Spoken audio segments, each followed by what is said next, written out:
There is something about a train station in the early evening that belongs entirely to its own kind of quiet. Not the quiet of an empty room, or the quiet of a library where people are trying very hard not to make a sound, but a quieter thing than either of those. A hush that lives just underneath the noise, underneath the hiss of steam and the calling of names and the soft percussion of luggage being set down on polished stone floors. It is the quiet of anticipation, of a journey not yet begun, of all the miles still folded up ahead like a letter not yet opened.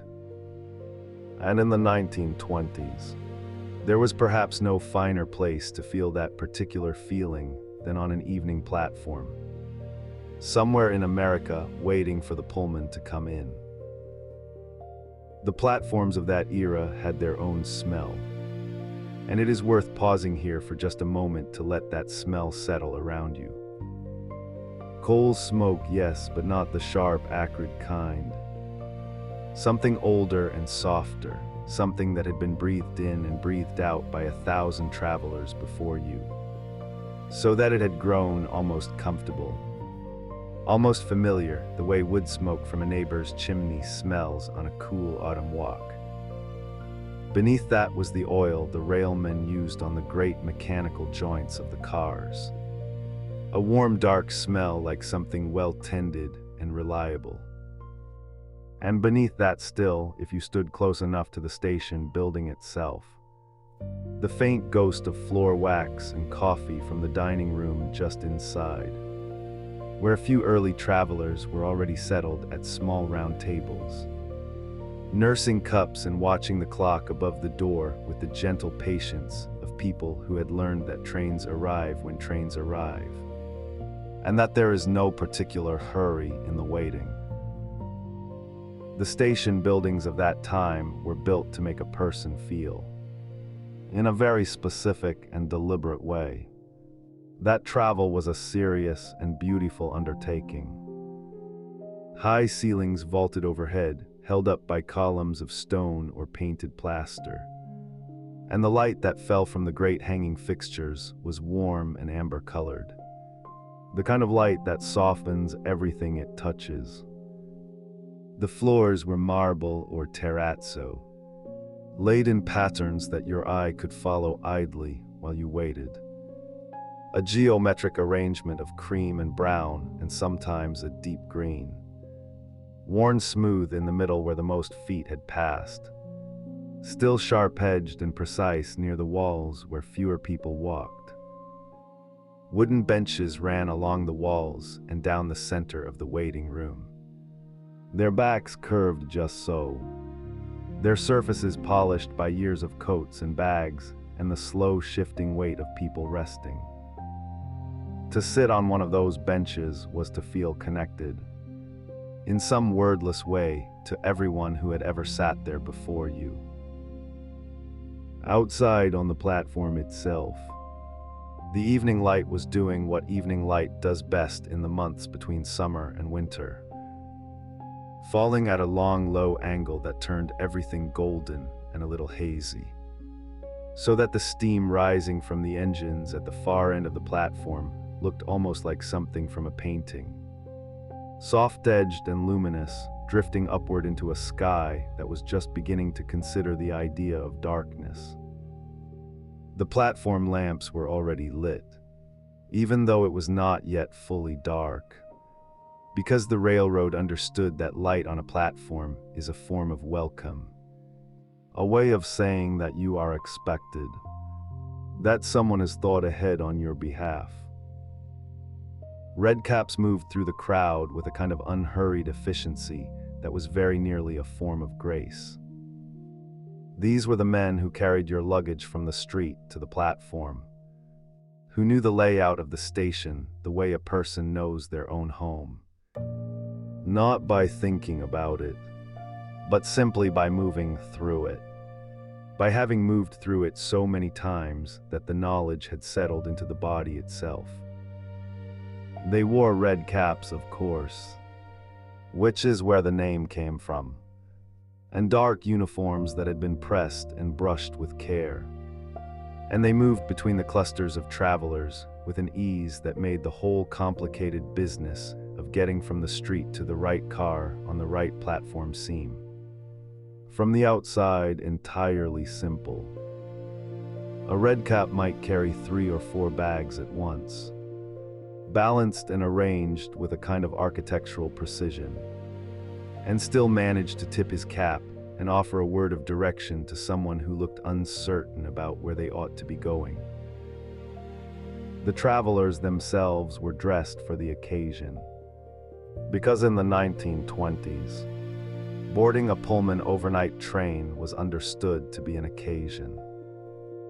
Women wore traveling suits in dark wool, with hats pinned carefully in place, and they carried small bags of the kind that held the things you might need during the night.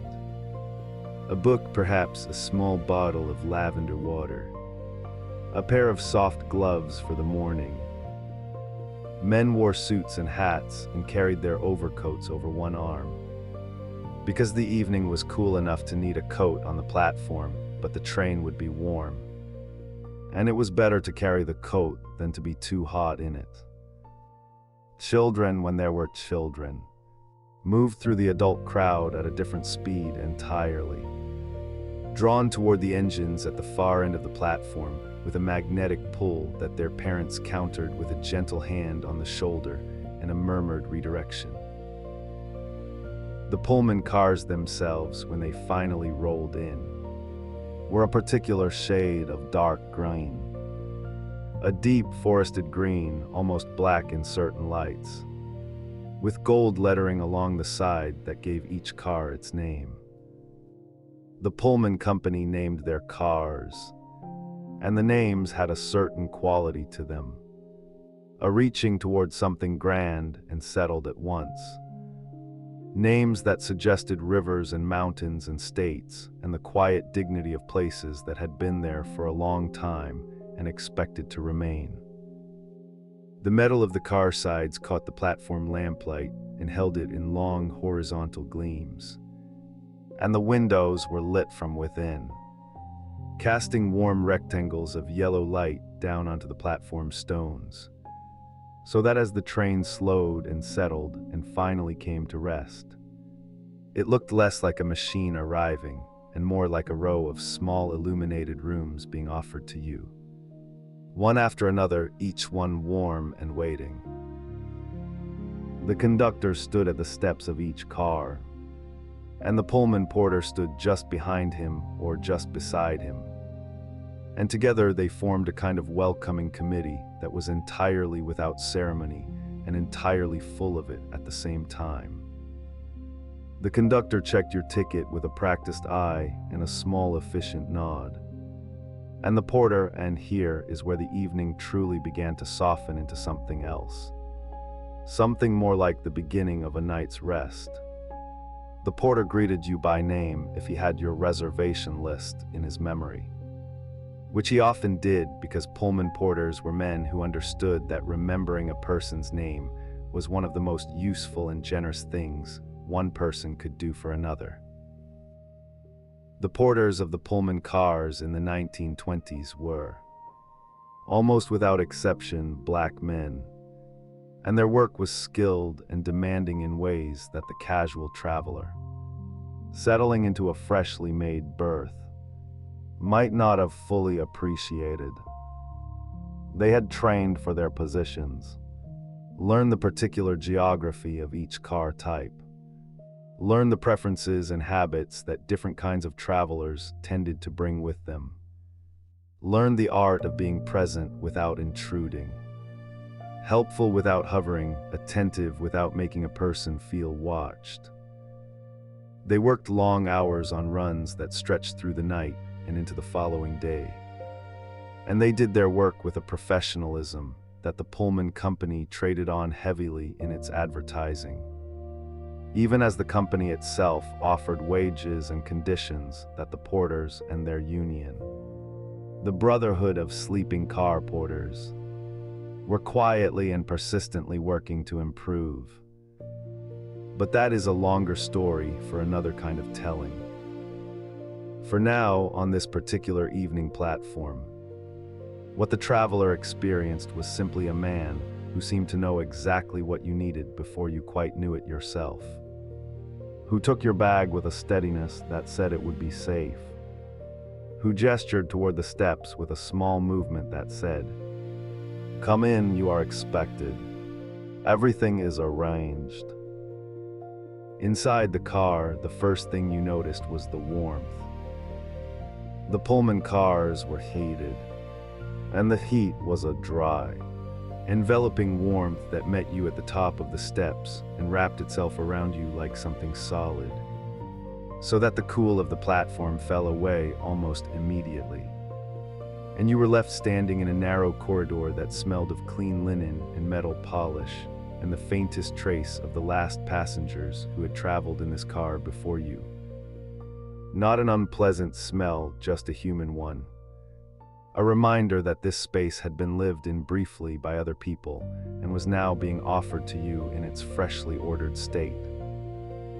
The carpet underfoot was a deep red, or sometimes a pattern of red and gold, and it muffled the sound of your footsteps so that even the act of walking toward your section felt quieter than walking usually does. The berths in the evening before bedtime were still in their daytime configuration. The seats facing each other across a small table, upholstered in a green plush that was soft under the hand and slightly rough if you pressed your palm against it and dragged it slowly, the way you might test the texture of a fabric in a shop. The windows above the seats were large enough to frame the platform outside, and through them you could still see the last of the evening activity. A redcap moving briskly with a stack of bags, a couple consulting a piece of paper, a child pointing at something on the engine, all of it slightly muffled by the glass, slightly removed as though you were already beginning to separate yourself from the ordinary world of streets and schedules and fixed addresses, and were entering instead the particular world of the train, which has its own rules about time and space and what is expected of you. Your porter would appear at your section within a few minutes of your settling, and he would ask if you needed anything now, and he would tell you, in a voice calibrated to be heard without being loud, what time the dining car would be serving, and what time he would come to make up your berth for the night, and whether you preferred your berth made up early or late.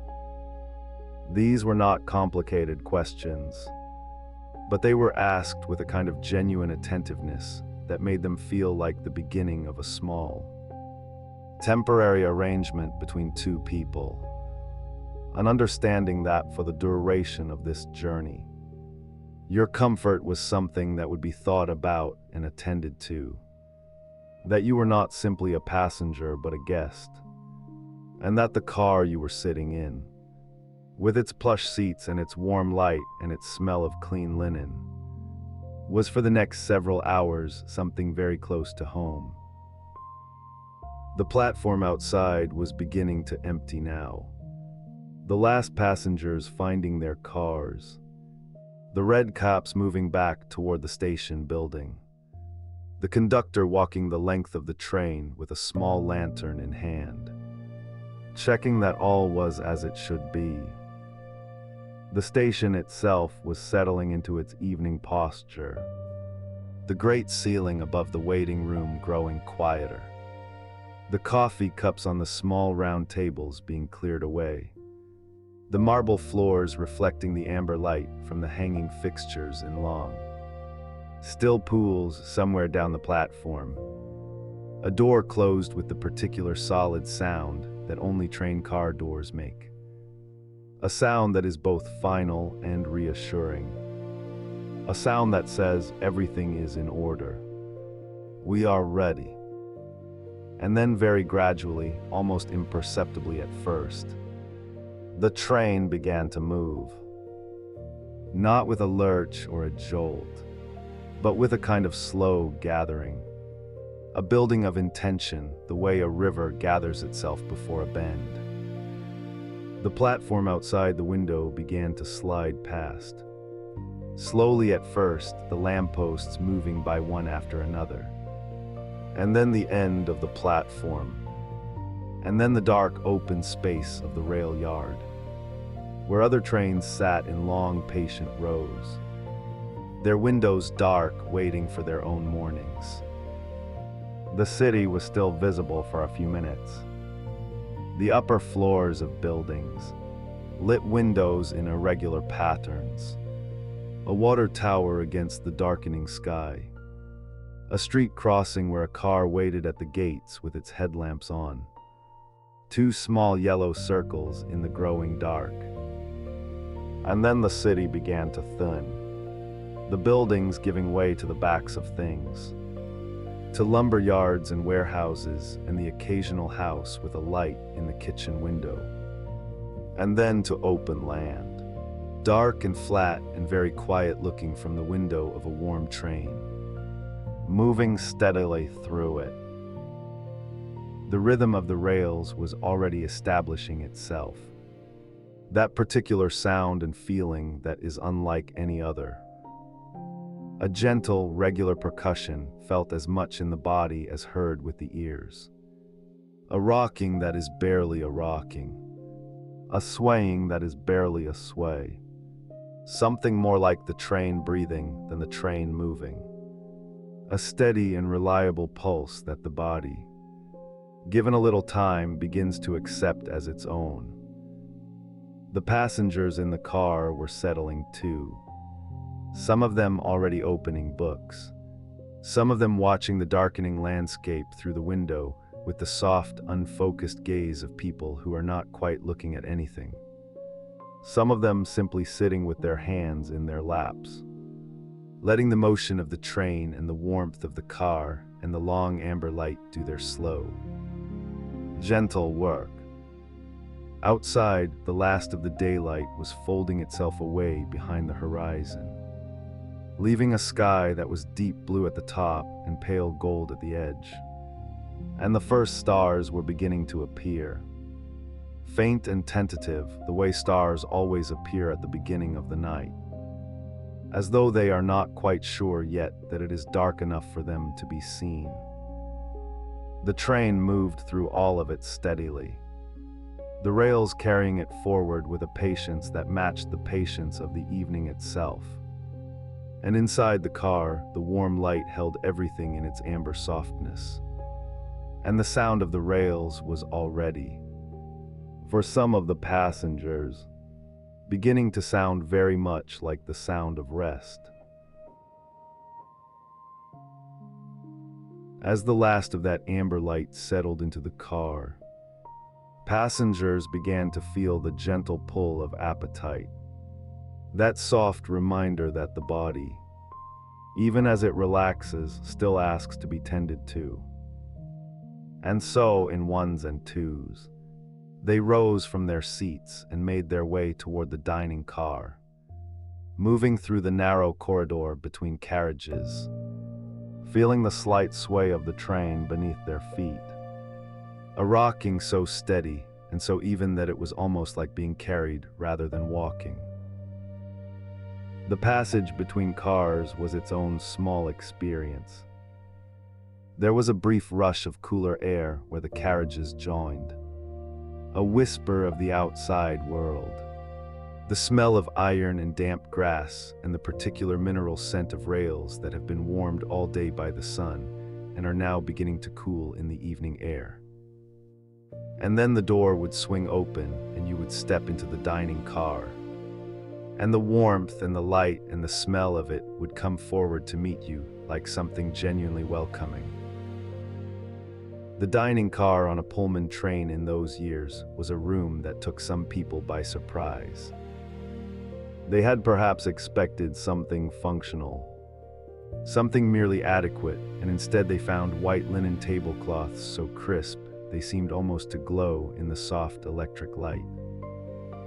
They found small flower arrangements, sometimes just a single carnation in a narrow glass vase.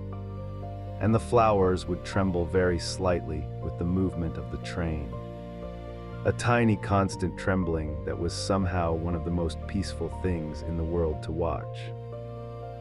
They found silver-plated cutlery that had been polished until it held the light of the car in its curves, and glasses that caught the reflections of the windows and gave them back in a softer form.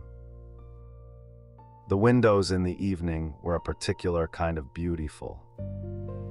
Outside, the landscape was doing what landscapes do at dusk, softening its edges, letting its colors run together into longer, quieter tones. A field of wheat might be passing, and in the last of the light, it was the color of warm honey. And then it was gone, and there were trees, their shapes dark and rounded against a sky that was still holding a faint rose at its lowest edge. The passengers who sat by the windows could watch all of this drifting past, unhurried, one thing becoming another.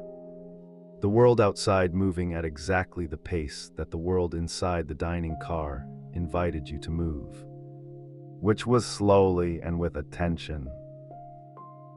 The waiters in the dining car were almost always men who had been doing this work for years. They moved through the car with a kind of practiced grace that was genuinely pleasing to watch, turning sideways to pass between tables, setting down plates with a quietness that suggested care, refilling water glasses with a tilt of the wrist so smooth it seemed effortless. They wore white jackets, and those jackets were kept immaculate through the whole of the run, which was no small achievement in a kitchen that was barely larger than a generous closet and was producing meals of real quality for dozens of passengers at a time. The kitchen itself, tucked at one end of the car, was a marvel of compressed ingenuity. Everything in it had its place, and its place had been thought about very carefully. The ranges were small but capable, and the cooks who worked them had learned to work with the motion of the train, to compensate for the sway when they were moving a pot or turning something in a pan, to brace themselves in the particular way that only comes from long experience of cooking at 30 or 40 miles an hour. The smells that came from that kitchen and drifted through the dining car were honest, comforting smells, roasting chicken and the gentle sweetness of onions cooking slowly in butter, and the plain green smell of beans, and something baking, a roll or a small cake, that sent a warm flowery scent through the whole length of the car. Imagine, if you like, sitting down at one of those tables as the last of the daylight is leaving the sky. The tablecloth is smooth under your hands, cool at first and then warming. The carnation in its little vase trembles. Outside the window, a small town is passing, its lights just coming on, yellow squares of window light in the gathering dusk. A water tower standing against the sky, a dog standing at a crossing watching the train go by with great seriousness. And then the town is behind you and there is open country again. And the sky is a deep blue now at the top, and that rose at the horizon has become a thin line of pale gold. And you feel, sitting there, a sense of being held by the evening in a way that is very gentle and very complete.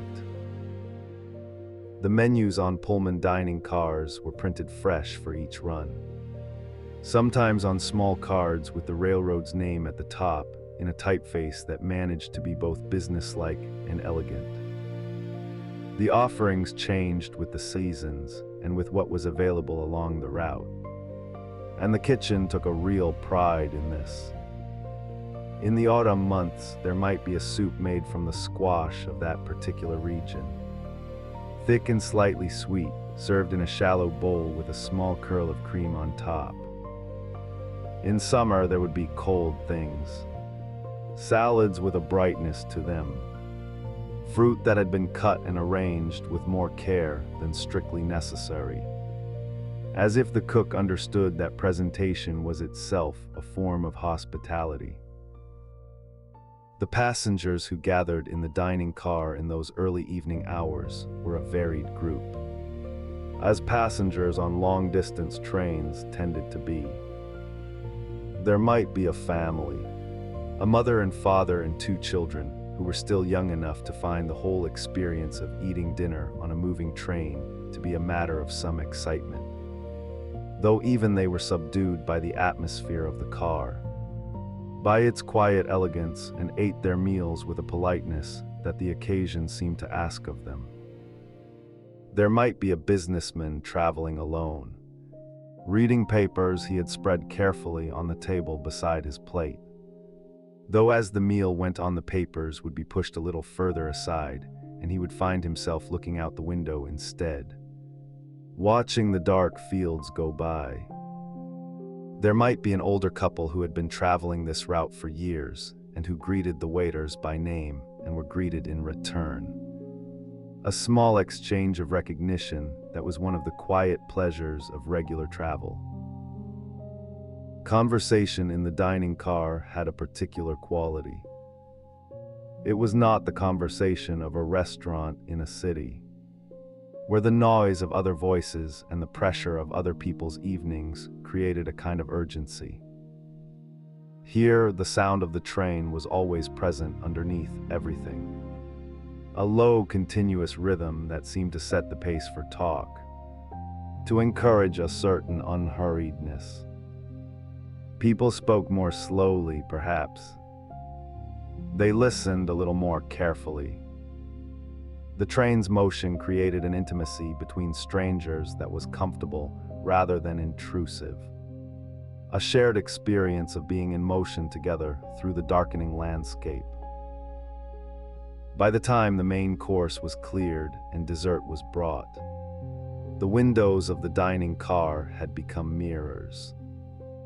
The darkness outside was complete enough now that the glass reflected the interior of the car back at itself. The white tablecloths and the small lights and the faces of the diners all floating there in a soft duplicate version of the room, slightly wavering with the motion of the train. Some passengers found this doubling of the room to be one of the most restful things about the dining car at night.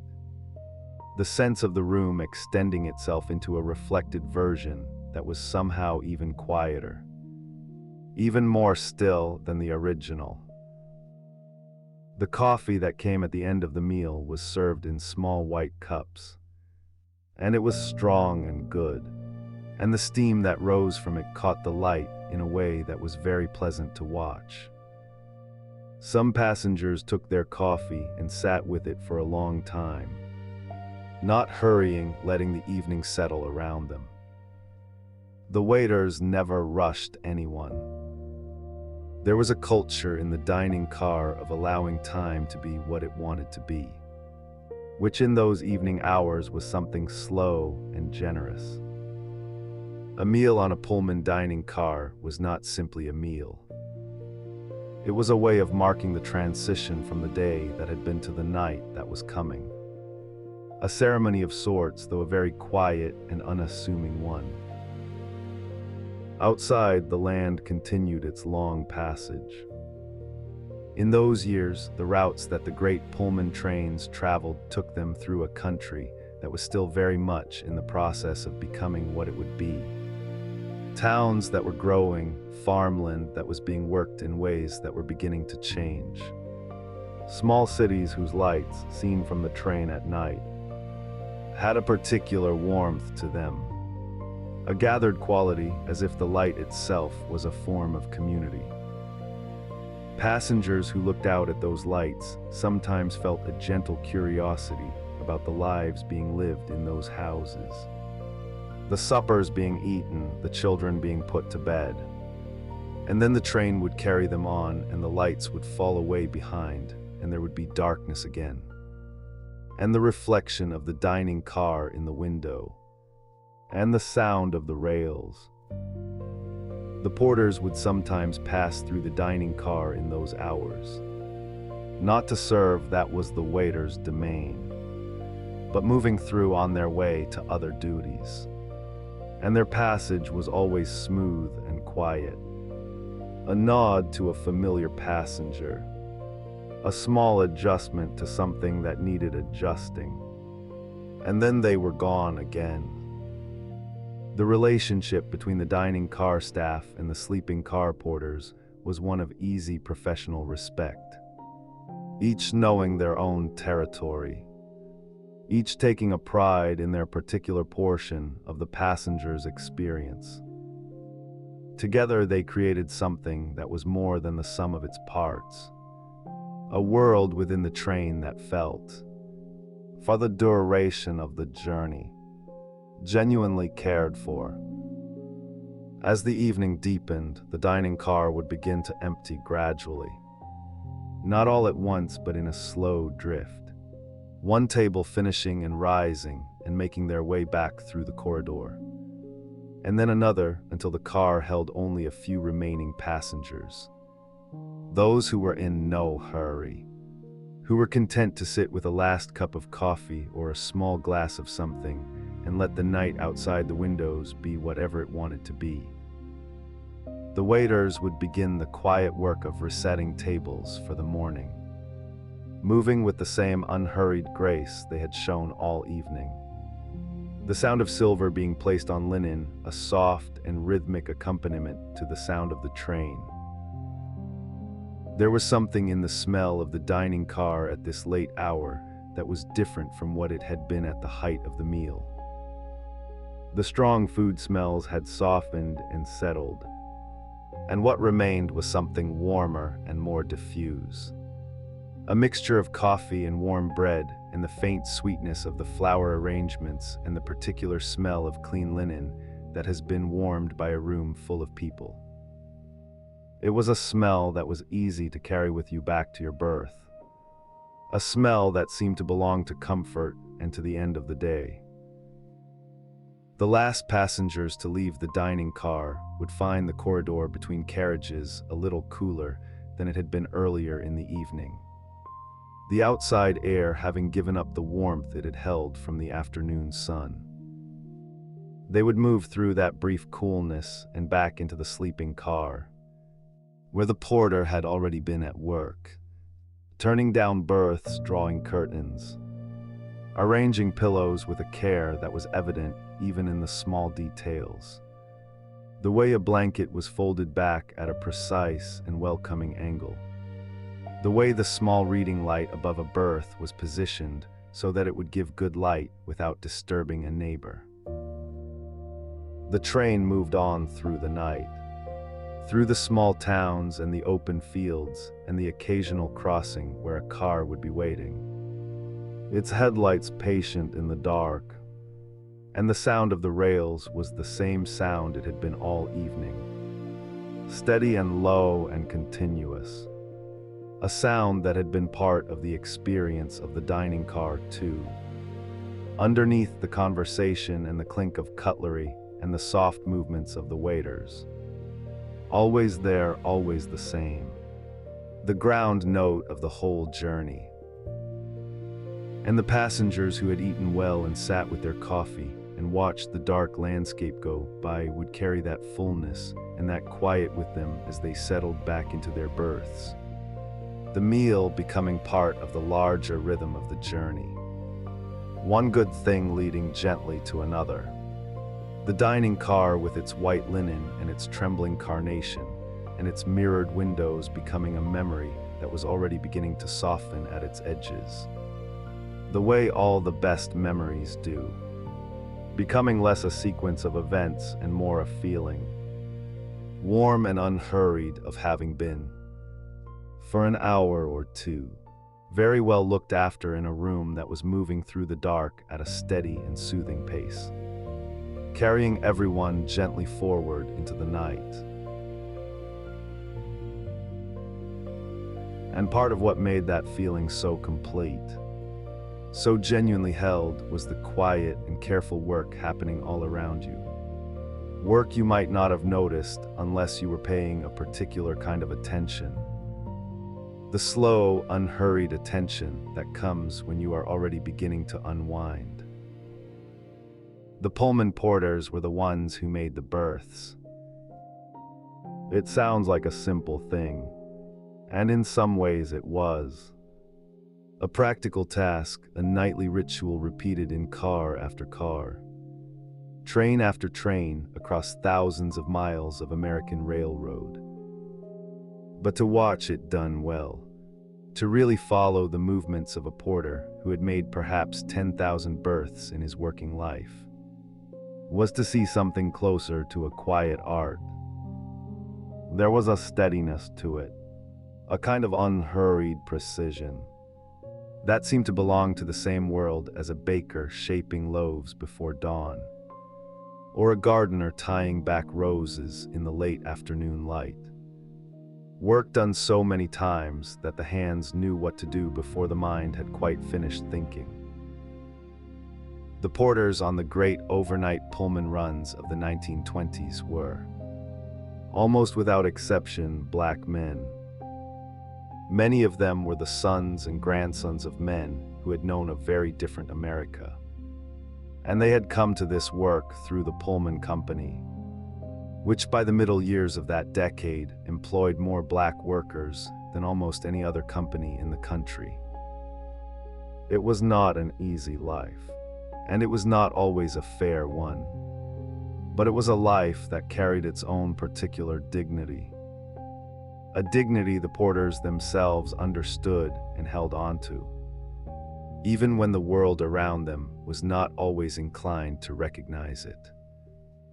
They moved through the sleeping cars with a composure that was entirely their own, a kind of quiet authority over the small, lamplit world of the berth and the corridor and the linen closet at the end of the car. Imagine, if you like, the smell of that linen closet. Fresh sheets still warm from wherever they had been laundered and pressed, folded into neat rectangles and stacked with a precision that would have satisfied anyone who loved order. There was a faint scent of starch, and beneath that something softer, cotton that had been dried somewhere in the open air, perhaps, or simply the clean, papery smell of cloth that has been folded and refolded many times.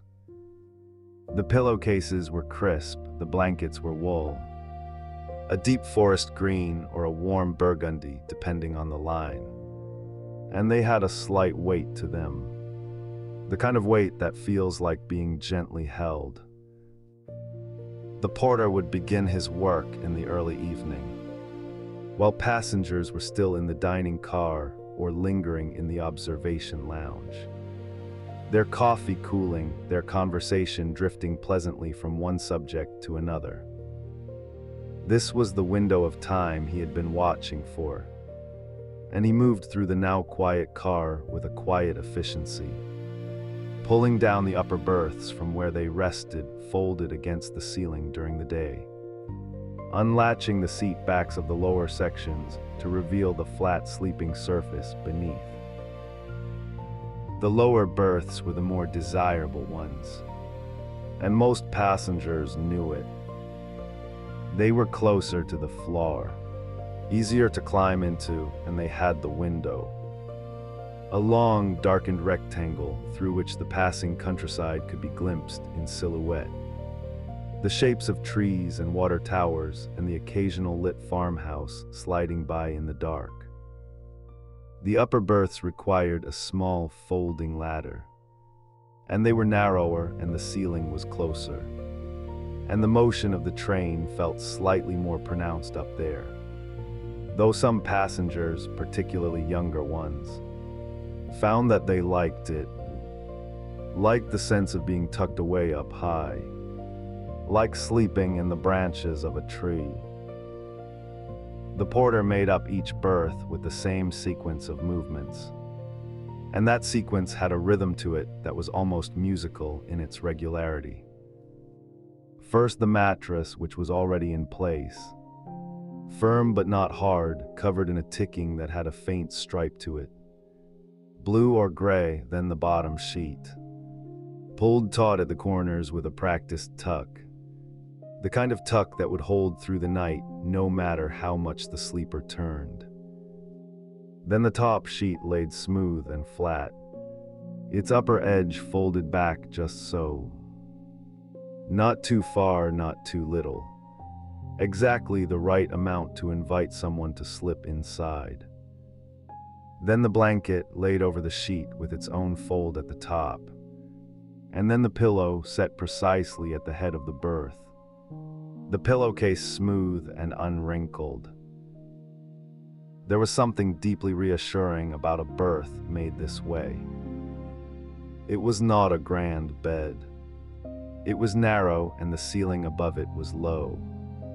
And the window beside it was cold to the touch on autumn nights. But it was made with such care that it felt like an act of welcome. Someone had thought about your comfort.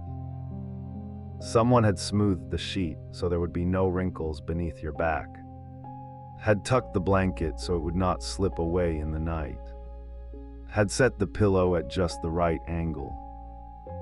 You were expected, you were prepared for. The curtain was the final touch.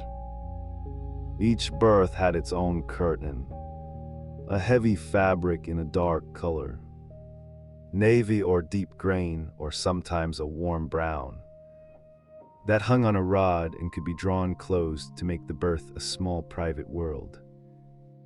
The curtain did not keep out all sound. Of course, you could still hear the train, the low, steady percussion of the wheels on the rails, the occasional distant call of the whistle, the soft creak of the car settling into a curve.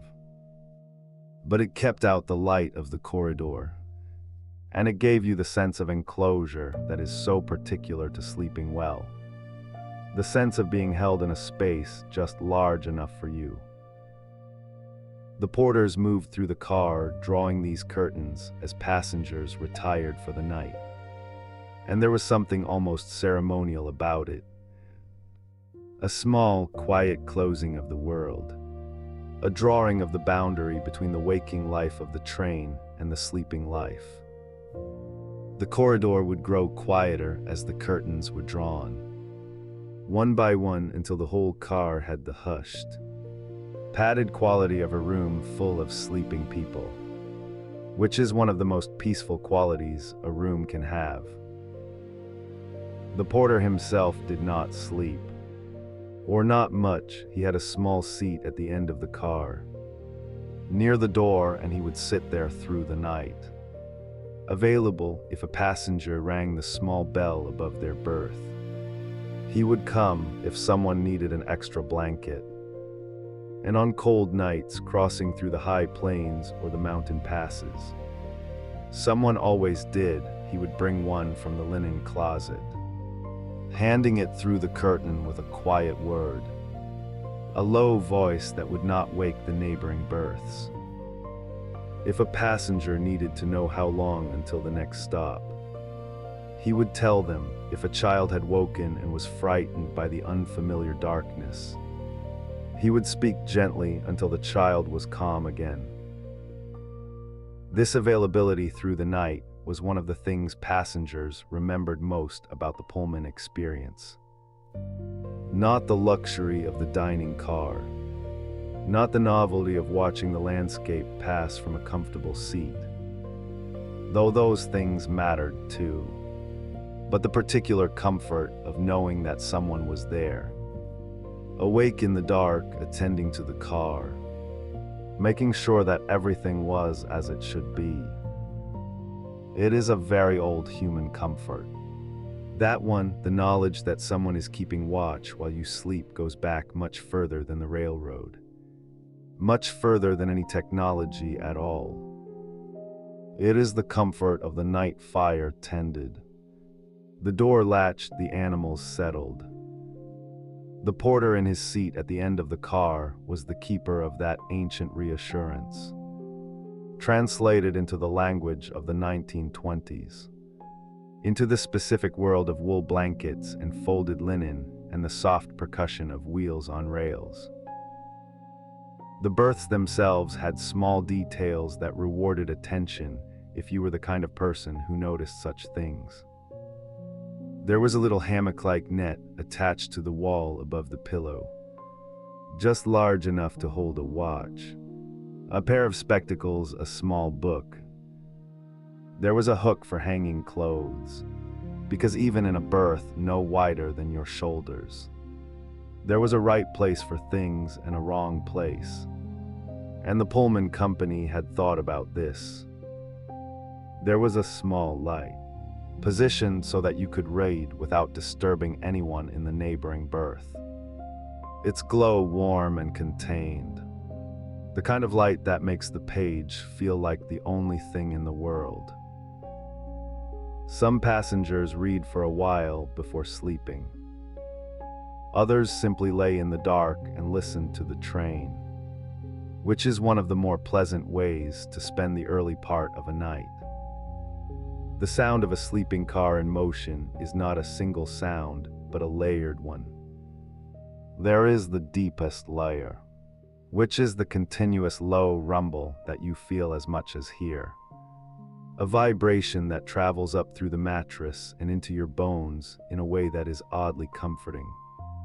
Like being rocked. Above that there is the rhythmic click and clatter of the wheels crossing the joints in the rails.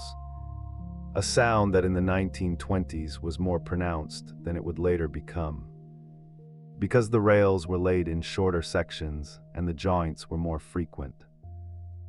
That rhythm had a tempo to it, a 4/4 beat that was neither too fast nor too slow. And many passengers found that it organized their breathing without their intending it to. That they found themselves inhaling and exhaling in time with the train. And that this was a very easy way to fall asleep. Above the wheel sound, there were the smaller sounds of the car itself. The soft creak of wood and metal settling. The faint whisper of the curtains moving in the slight draft that came through the window seals on cold nights. The distant sound of voices from the lounge car if it was still occupied, muffled by distance and walls until it was less a conversation than a texture. A soft human murmur that was not unpleasant to hear from the privacy of a closed berth.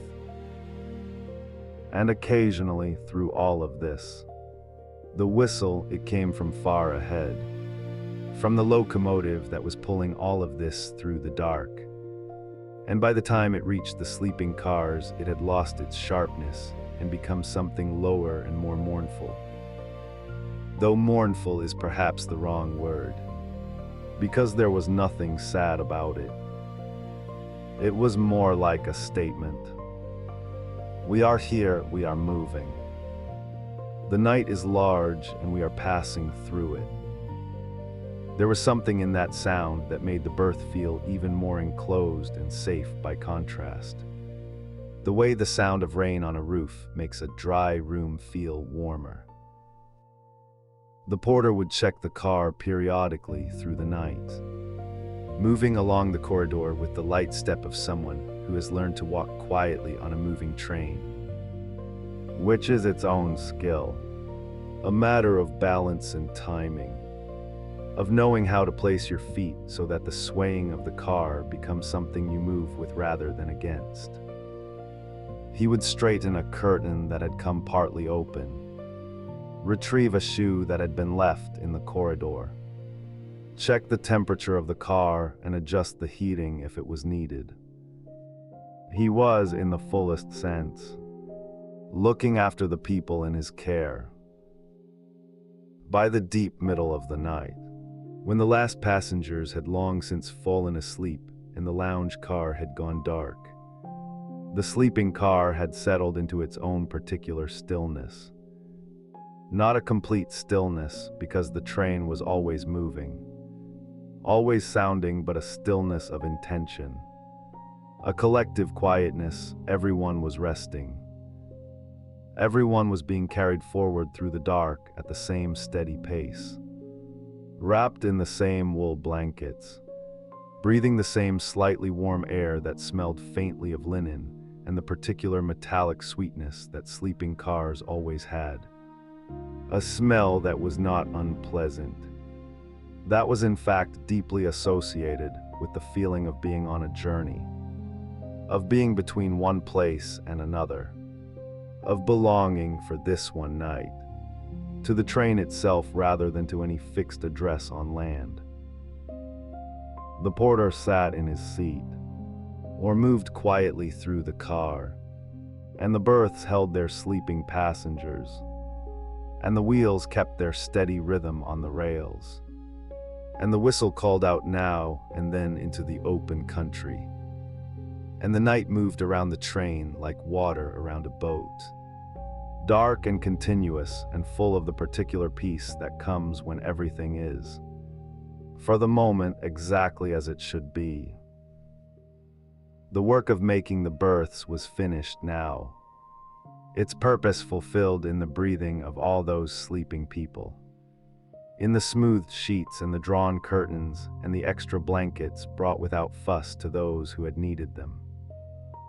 It was quiet work and it was careful work, and it was the kind of work whose success you measure not in anything you can point to, but in the simple fact of people sleeping well, resting deeply, being carried gently through the dark without knowing, in their sleep, how much attention had gone into making that possible.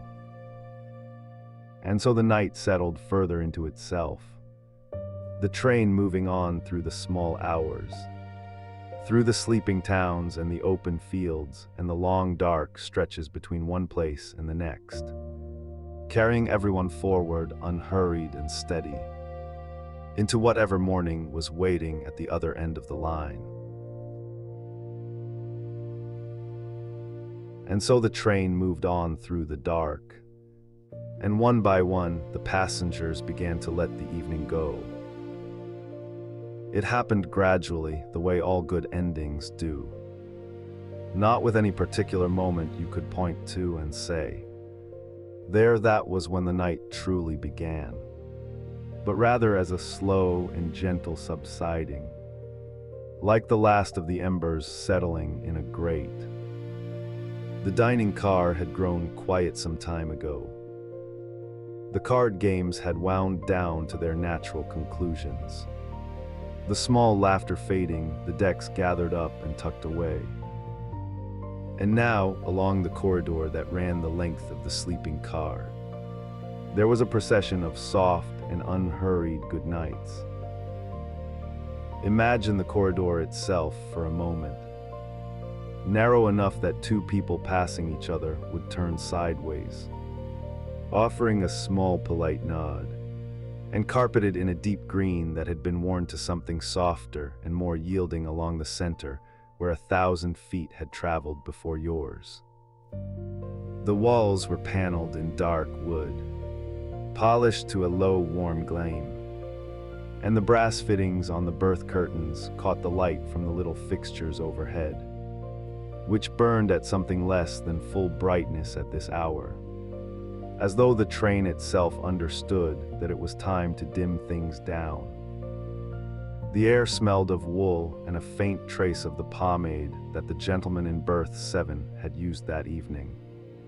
And underneath all of it, that particular smell of a Pullman car at night, warm metal and clean linen, and the faintest ghost of the dinner that had been carried through from the dining car hours before.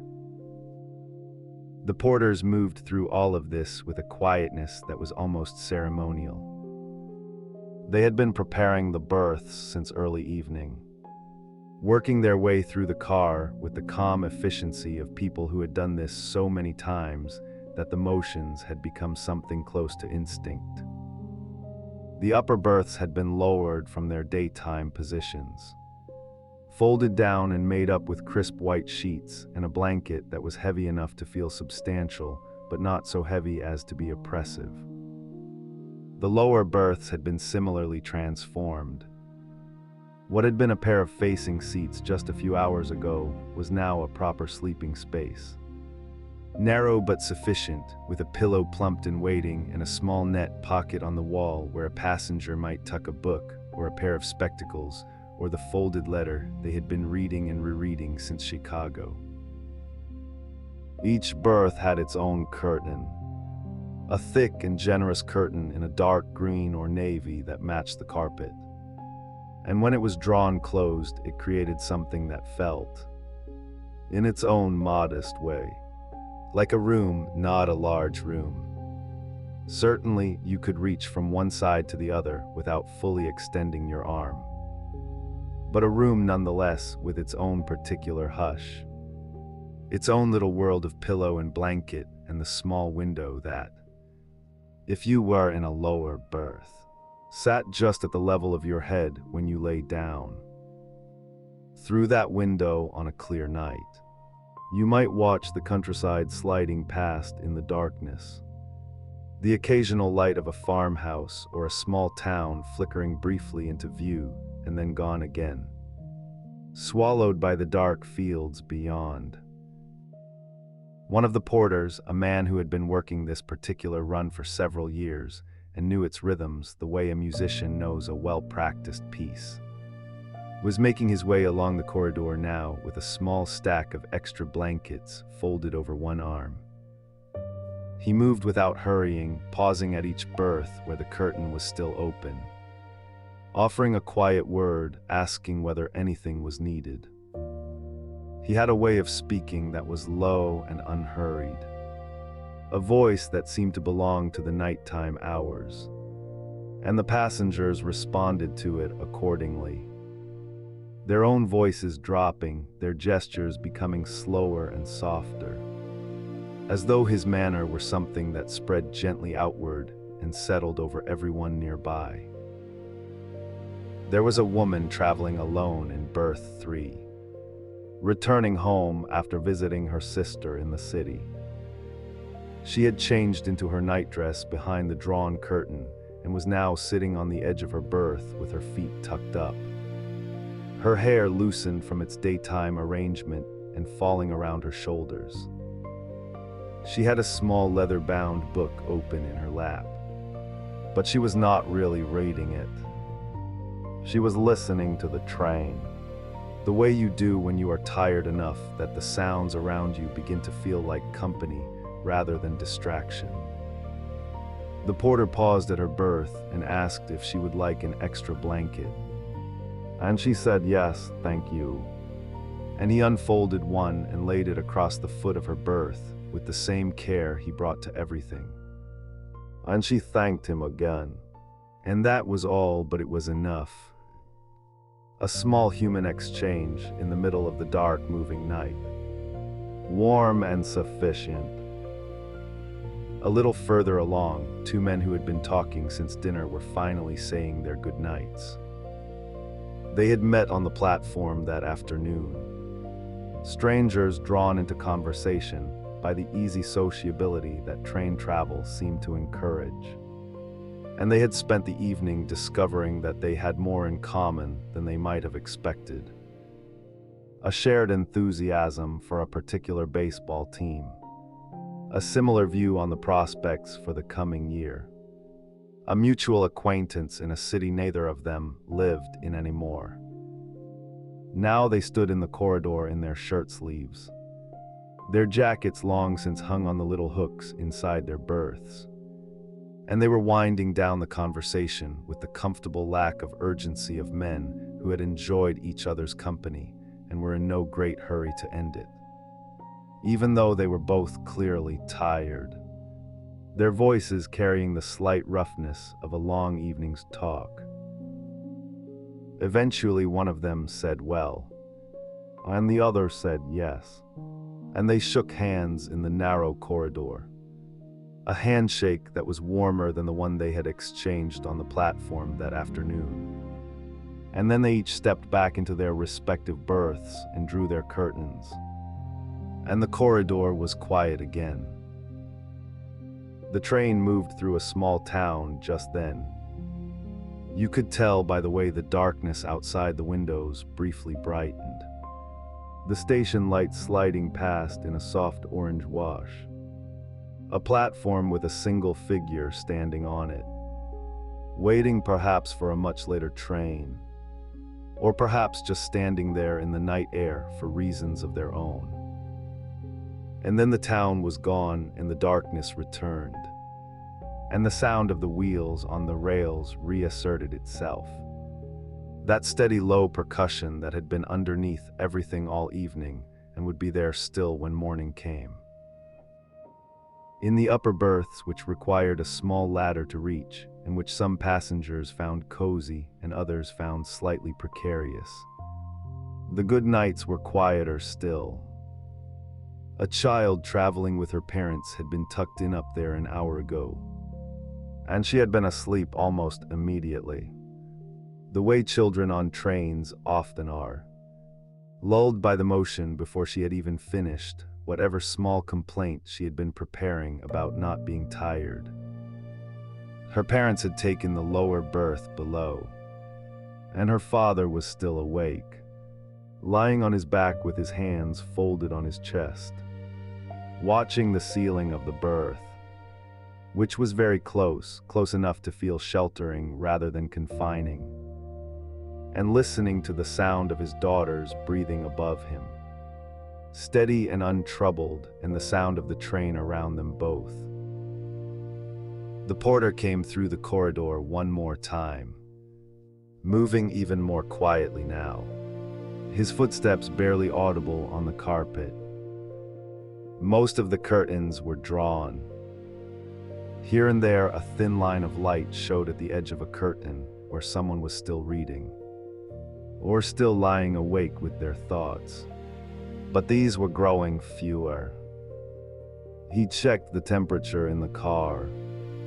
The Pullman cars had their own heating, and on a cool autumn night, it was important to keep things comfortable without making the air so warm that it became stuffy. And he made a small adjustment to one of the vents and then continued on his way. There was something in his manner, in the manner of all the porters on a run like this, that was worth noticing if you were paying attention, which most of the passengers were not, because they were tired and thinking of their own things. But if you had been watching, you would have seen how much care went into all of it. Not just the practical tasks, the making of berths and the carrying of blankets and the quiet answers to small requests, but something harder to name, a kind of attentiveness to the mood of the car, a sense of what was needed at each particular moment. When passengers were still sociable, there was warmth in it. When they were beginning to settle, there was quiet. When they were fully turned towards sleep, there was near invisibility, a presence that was felt without being intrusive. It was a skill that had been developed over years and passed along, and it was part of what made a night on a Pullman car feel different from simply being in a room that happened to be moving. The car had its own sounds now, the nighttime sounds that were different from the daytime ones. During the day, there had been the noise of conversation and laughter and the movement of people through the corridor, the clatter of the dining car, the occasional announcement from the conductor. Now there was only the train itself, the rhythm of the wheels, which was not one sound but many sounds layered together. A low rumble underneath and a higher clicking above, and something in between that was almost musical, almost a kind of breathing. The car swayed gently as it took a long curve somewhere in the darkness, a slow lean to one side and then back. And this too was part of the nighttime sound, the creak of the car body settling into the curve and then easing out of it.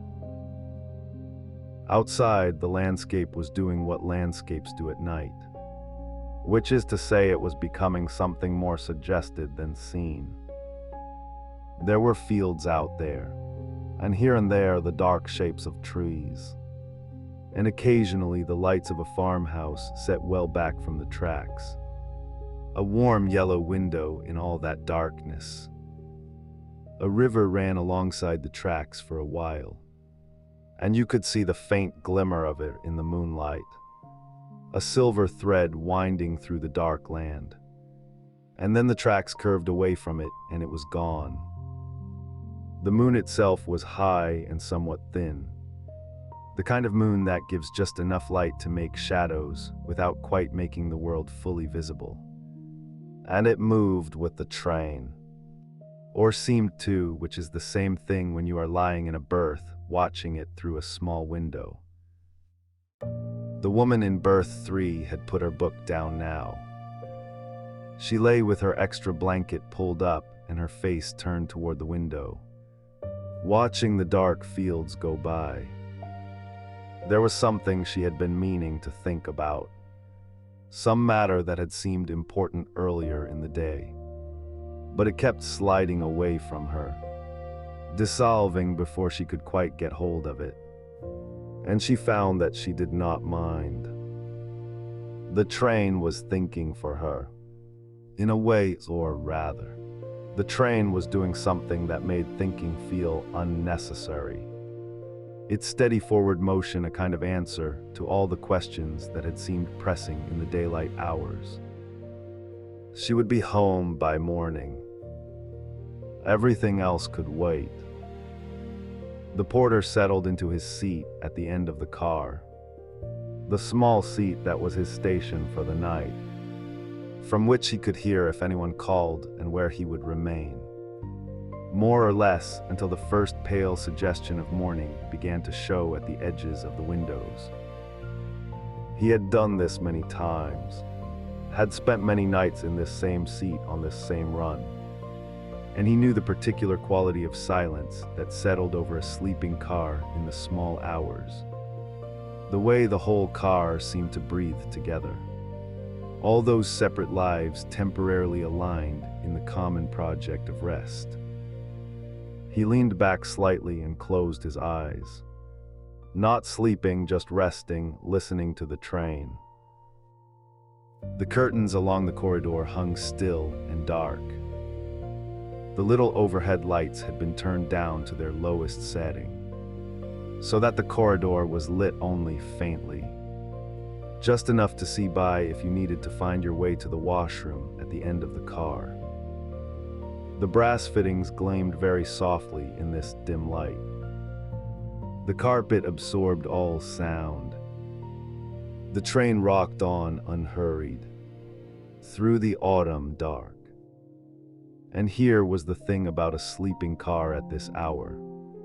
The thing that was easy to miss if you were already asleep and could only be appreciated by the few who were still hovering at the edge of wakefulness. It was a kind of community. This narrow car with its drawn curtains and its sleeping passengers. A temporary and accidental community of people who had nothing in common except that they were all going somewhere and had chosen this particular way of getting there.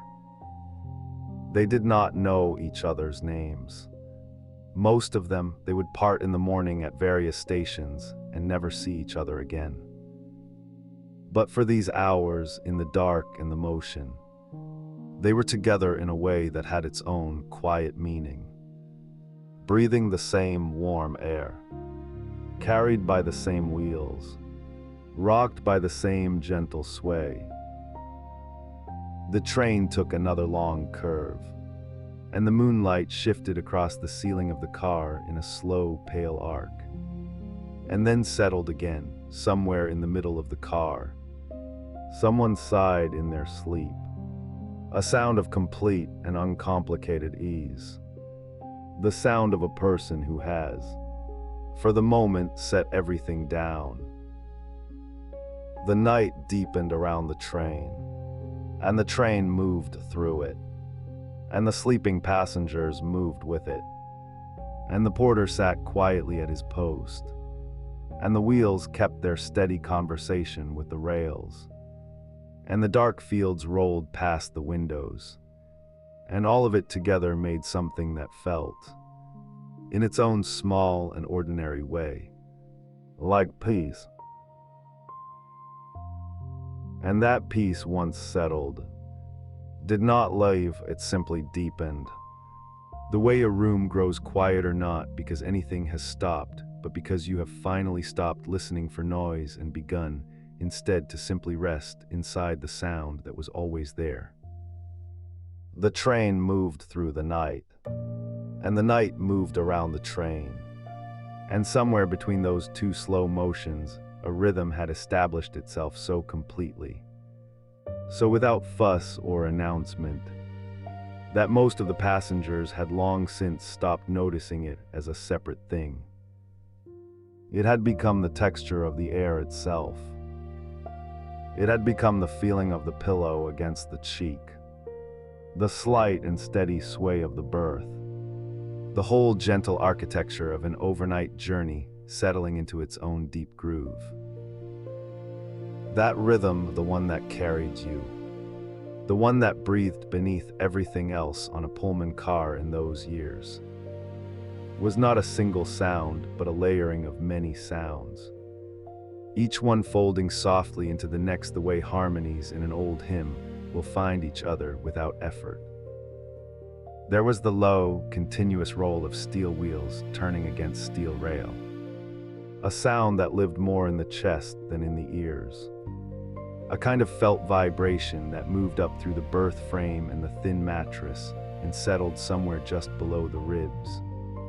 Steady as a heartbeat, steadier perhaps, because it never quickened and never slowed, not through the long flat stretches of Indiana farmland, not through the gentle curves where the train leaned just slightly like a sleepy child leaning against a shoulder. And beneath that rolling sound there was the deeper percussion of the rail joints, those small regular gaps where one length of track met the next, each one producing a soft click and thump that the wheels crossed with the same unhurried patience every time. A metronome set to the slowest possible tempo, a rhythm so predictable that the mind, after a while, stopped waiting for it and simply received it, the way you receive the ticking of a clock you have lived beside for years. The Pullman Company had been laying people down to sleep in cars like these since the years after the Civil War. And by the 1920s, the whole enterprise had reached a kind of maturity, a settled confidence in its own methods. The cars themselves were long and dark lacquered, their interiors paneled in mahogany or walnut depending on the route and the line. The wood rubbed to a warmth that caught the low amber of the overhead fixtures and gave everything inside a quality of light that was closer to candlelight than to electricity. Even though it was electricity. Carefully dimmed, the berths, both upper and lower, were made up each evening by the porter with a thoroughness that was itself a kind of art. The sheets pulled tight and smooth, the wool blanket folded back with a precise and welcoming crease, the pillow set just so, and a small net hammock strung against the outer wall to hold whatever small things a passenger might want within reach during the night. A watch, a book not yet finished, a handkerchief, a pair of spectacles folded carefully and laid to rest alongside their owner. The green curtain that separated each berth from the aisle was heavy enough to hold the darkness in and thin enough to let the faintest sense of the world beyond it remain. A soft awareness that you were not alone in this long swaying room, that other people breathed and turned and dreamed in their own small compartments of the night, all of you carried together through the dark. Imagine, if you will, the smell of it. Not unpleasant, nothing sharp or harsh, but particular, the way all enclosed spaces that have held many people over many years develop their own quiet signature.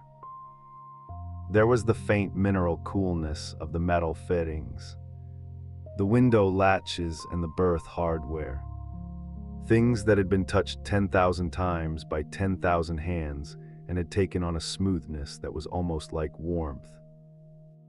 There was the smell of the wool blankets, clean but deeply themselves, carrying something of the dye and the weave that no amount of laundering entirely removed. And underneath those things, barely there, the ghost of the coal smoke that the locomotive sent back along the length of the train in thin, invisible threads. A smell that was not unpleasant so much as ancient and industrial and honest. The smell of something working hard and steadily through the night on your behalf. The porters knew the rhythm of the rails the way a musician knows a piece of music they have played 1,000 times. Not by thinking about it, but by having it inside them, in the body, in the feet and hands. These men, almost all of them African American in those years, had built their livelihoods in the employ of the Pullman Company, which was at that time one of the largest single employers of black workers in the country. They had learned their trade in a particular kind of school, which was not a school at all but the accumulation of nights. Hundreds and then thousands of nights, moving through swaying cars in the dark, learning where every berth ladder was without looking, learning how to carry a glass of water down an aisle that was never entirely still without spilling a drop, learning the particular art of being present without intruding, available without hovering, attentive in a way that felt, to the passenger, almost like being gently looked after by the night itself. A porter on an overnight run might walk, by some estimates, many miles over the course of a single journey, back and forth along the length of the car, up and down the narrow aisle, pausing here to tuck a curtain more securely, pausing there to answer a soft knock from behind the green serge, perhaps to bring a glass of water or an extra blanket requested in a voice still thick with the beginning of sleep. They carried small notepads in their breast pockets and pencils worn down to useful stubs, and they kept in their heads a quiet catalog of each passenger's name, their berth number, the time they had requested to be woken in the morning, their particular preferences if they were regular travelers, which many of them were. A traveling salesman out of Chicago who took this line every third week might find, without having asked, that the porter had remembered he liked his berth made up with an extra pillow, or that he preferred the lower berth even when the upper was technically his assigned accommodation. Small courtesies extended with a naturalness that made them feel like gifts rather than services. The rails themselves told a kind of story as the night went on, if you were awake enough and quiet enough to listen. The sound changed as the terrain changed, very subtly, the way a conversation changes register when it moves from one room to another. On the long straight stretches through the flat middle of the country, the rhythm was its most even and most hypnotic, a pure and unvarying pulse that seemed to extend in both directions toward infinity, forward into the dark ahead and backward into the dark already past, but through the river valleys, where the track curved to follow the old logic of water. The sound shifted slightly, a gentle deepening as the train leaned into the curve, the wheels finding a different angle of contact with the rail, producing something almost like a sigh. And through the small towns, where the train did not stop but only passed through, there was a brief and very soft change in the quality of the sound, a slight hollowness as the track ran between buildings rather than open fields. And then the sound opened again as the town fell away behind and the fields returned, dark and wide and patient. Most passengers were asleep by the time the train reached the deep middle hours, the ones between midnight and 3 in the morning, when the night is at its most complete and the world outside the windows offers nothing but the occasional far-off light of a farmhouse or a water tower or a crossing signal blinking its patient red into the dark. The car was very quiet then. The kind of quiet that is not silence, but is something better than silence. Filled with the soft and continuous music of the rails. The creak of the car body settling on its trucks. The distant and muffled sound of the locomotive working somewhere far ahead. A sound so reduced by distance that it was more felt than heard. A low and steady undertone beneath everything else. The porter in these deep hours would find a moment to sit. There was a small fold-down seat at the end of the car. Near the vestibule door and in the quietest stretches of the night, a porter might settle there for a little while. Not sleeping, that was not permitted. And in any case, the training of years had made a kind of watchfulness so habitual it barely required effort. But resting, letting the body have what it could, while the mind remained gently alert. The vestibule at the end of the car was a slightly different world from the sleeping compartment itself. A small transitional space between one car and the next, where the sounds of the train were louder and more immediate, where you could feel the flex and give of the coupling between cars, a rhythmic tug and release that was somehow comforting in its mechanical honesty.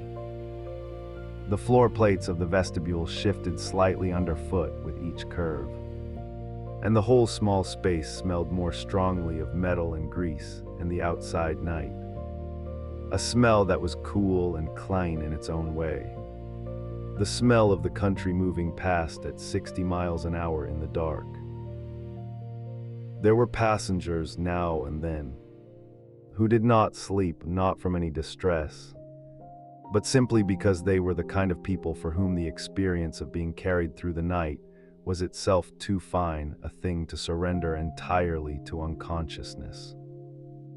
They would lie in their berths with the curtain parted just slightly, watching the darkness outside the window, or they would sit up against the pillow with their eyes open in the near dark of the berth.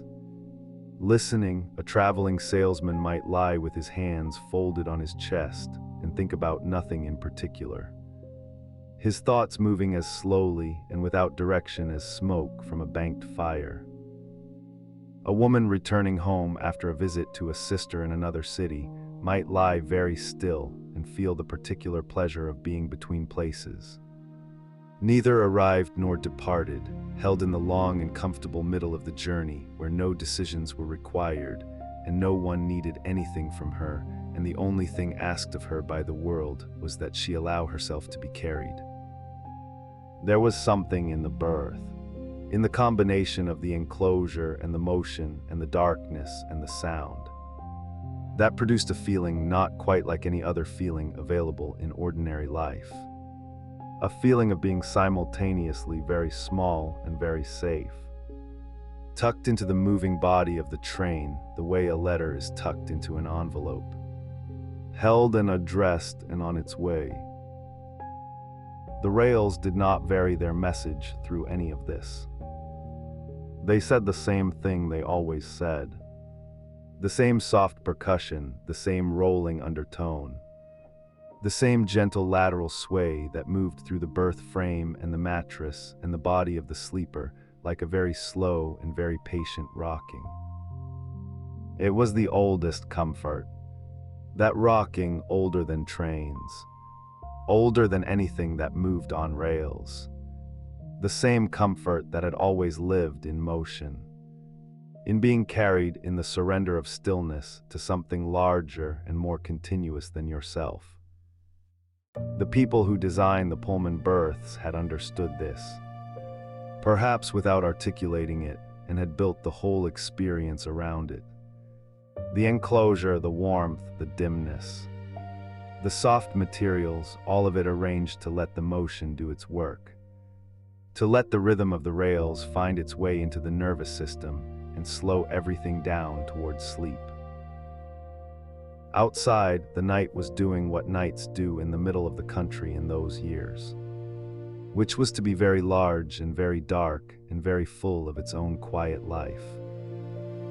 The fields lay flat under the stars. The corn or the wheat or the fallow ground, depending on the season and the place. And the farmhouses sat dark among their windbreaks. And the roads ran straight to the horizon and disappeared.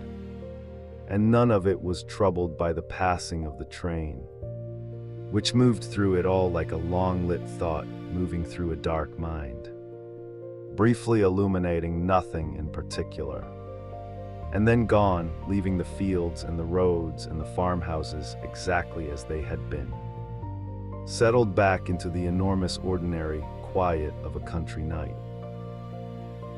And the train went on. It had been going on for hours, and it would go on for hours more.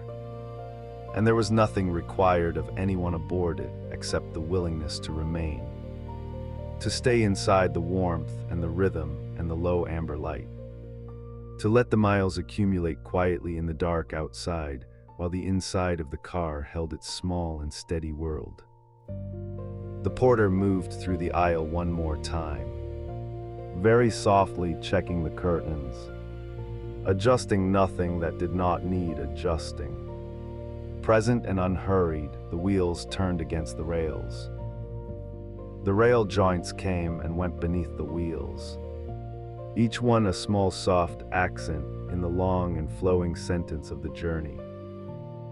The berths held their passengers in the dark, and the dark held the train, and the train held the night, and somewhere in that layering of containments, each one inside the next, the rhythm of the rails went on doing its ancient and reliable work, drawing everything, the sound, the motion, the warmth, the weight of the body against the mattress, down and down and down toward the deep and restful country of sleep. And so the train carries you now, carries all of them, every passenger in every berth along the length of that long, swaying car deeper into the night, deeper into the continent, deeper into the particular quiet that only moving through darkness can bring. Outside the green curtain, the world has changed. It is no longer the world of stations and platforms and people standing under electric lights with their hats in their hands. It is something older and softer than that. It is America at 3 in the morning, or 2 or some unnamed hour that belongs to no clock in particular. The kind of hour that exists between the ones we count. Fields roll past the windows without announcing themselves. Stands of oak and elm rise and fall away again. A farmhouse sits in the middle distance with a single yellow light burning in one window. Someone up late with a new baby, perhaps, or an old man who cannot sleep. And the train passes that light in a breath, in a heartbeat, and it is gone. And the darkness closes back in like water over a stone. The rails are singing their particular song tonight. Not loud, not insistent, just that low, rhythmic conversation between iron and iron. The slight percussion of each joint in the track. The gentle lateral sway that rocks the berths the way a cradle rocks. The way the sea rocks a small boat on a calm evening. The sound is so constant that it has ceased to be sound at all for most of the passengers. It has become the texture of the air itself, the medium through which sleep moves, the thing that holds the night together. A porter named James is awake. He is always awake at this hour, or near enough to it that the difference hardly matters. He has learned, over years of these overnight runs, to exist in a state that is not quite sleep and not quite waking. A kind of alert stillness, like a heron standing in shallow water. patient and present and ready. He sits at the far end of the car on a small fold-down seat. His white jacket bright in the dim blue light that the railroad keeps burning through the night so that passengers can find their way to the washroom without disturbing anyone. His hands rest in his lap. His breathing is slow. He is listening to the train the way a sailor listens to a ship. Not for anything in particular. Just listening the way you listen to something you know and trust. Every now and then he rises, moves silently down the aisle, checks a curtain that has come slightly loose, adjusts a berth ladder that is shifted with the motion of the car. His shoes make almost no sound on the carpet. He has learned to move through a sleeping car the way light moves through a curtained room. Present but barely felt, this is a skill that took years to acquire. This particular quality of silent attention. And he carries it with a kind of quiet pride that he would never think to mention to anyone. The small stations come and go like thoughts in the moments before sleep. Gentle and unhurried and already fading by the time you notice them. There is one now, a cluster of light appearing ahead in the darkness, growing gradually closer the way a lamp grows brighter when you carry it toward you. The platform is made of weathered wood, painted white once, now the soft gray of old timber. A single electric bulb hangs from a wire above the station agent's door. And the moths have found it, as moths always do, circling in their slow, dreaming orbits around the light. There is a name on the station board. A town name, a county name. The kind of name that sounds like the place it belongs to. Something with a river in it, or a direction, or a founding family's hopeful legacy. But it passes too quickly to read. And it does not matter. Not really. What matters is the texture of it. The smell of the night air that comes in briefly. Just briefly through the ventilation. Cut grass and something like clover. And the particular sweetness of warm earth that has been holding the sun's heat all day and is only now, at this hour, beginning to let it go. The train does not stop here. It slows perceptibly, gently, the way a conversation slows when it is moving toward something quiet. And then it moves through the station at a walking pace. Almost the platform sliding past the windows like a painting being carried slowly by. On the platform there is a baggage cart with 2 mailbags on it, and a man in a railway uniform standing beside them. His hands in his pockets, his face tilted up toward the passing windows. He is not looking for anyone in particular. He is just watching the train go by. The way people who live near railways always watch trains go by. With a kind of peaceful, habitual wonder, the same wonder every time. Reliable as the trains themselves. And then the platform is behind them. And the light is behind them. And the darkness closes in again. And the fields resume, and the rails resume their steady conversation.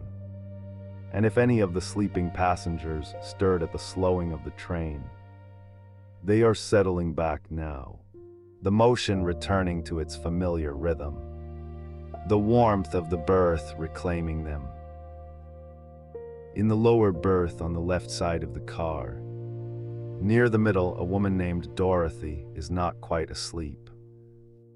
She is in that pleasant country that lies just at the border, aware enough to notice the small station passing, the brief change in the quality of the light through her curtain, the slight slowing and then resuming of the train's motion, but not awake enough to think anything particular about it.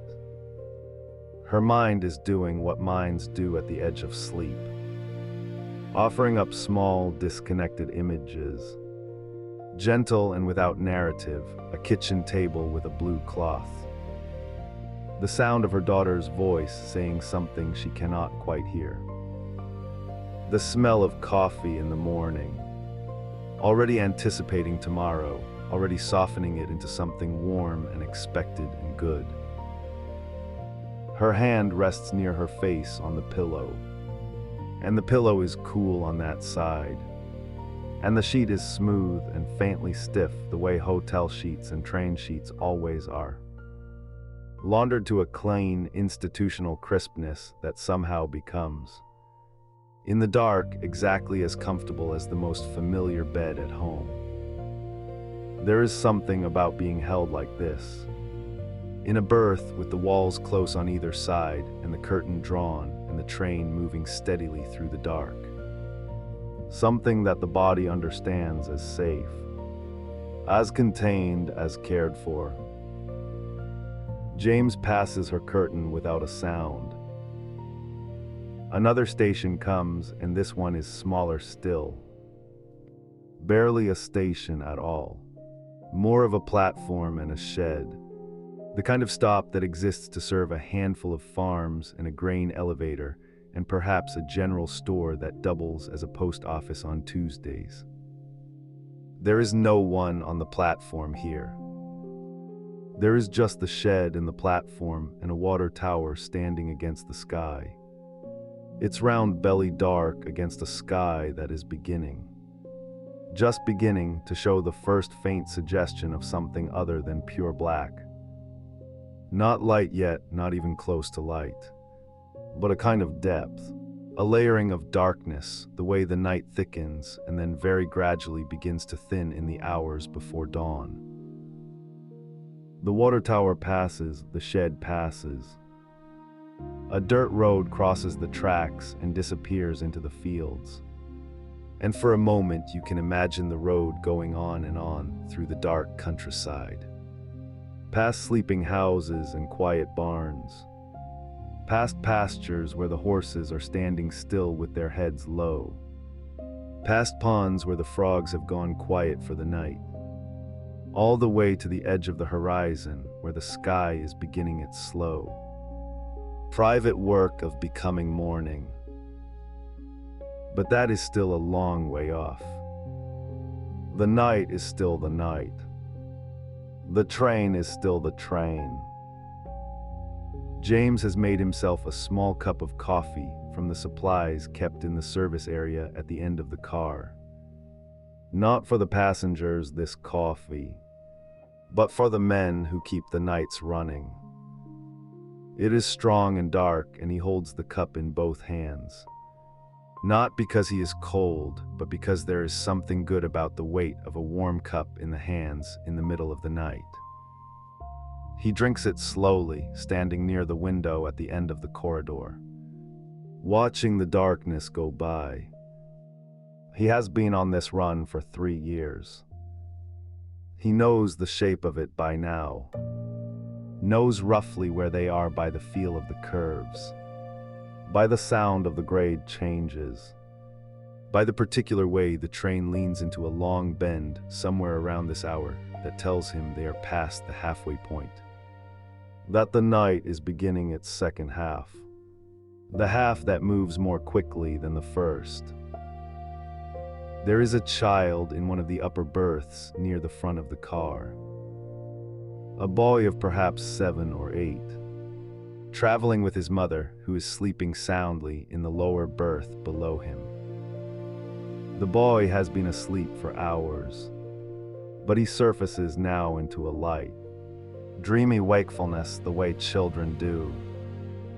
Not troubled, not frightened, just briefly present.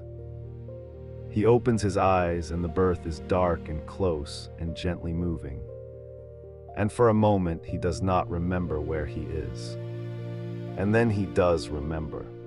And the remembering is a pleasure. He is on the train. He is going to see his grandmother. The train is moving through the night and he is in his berth and everything is exactly as it should be. He turns his head and looks at the small gap at the edge of his curtain where the blue corridor light comes through. A thin line of pale blue in the dark. He watches it. The train sways gently and the line of light sways with it. Just slightly, just enough to be interesting. He can hear the rails. He can feel the pillow under his cheek. He can smell the faint, clean smell of the laundered sheets and, underneath it, something that is just the train itself. A smell of metal and wool and distance. Of all the miles already traveled and all the miles still to come. He closes his eyes again. He does not fight it. The sleep comes back for him easily. The way sleep comes for children who are tired and warm and held safely in motion.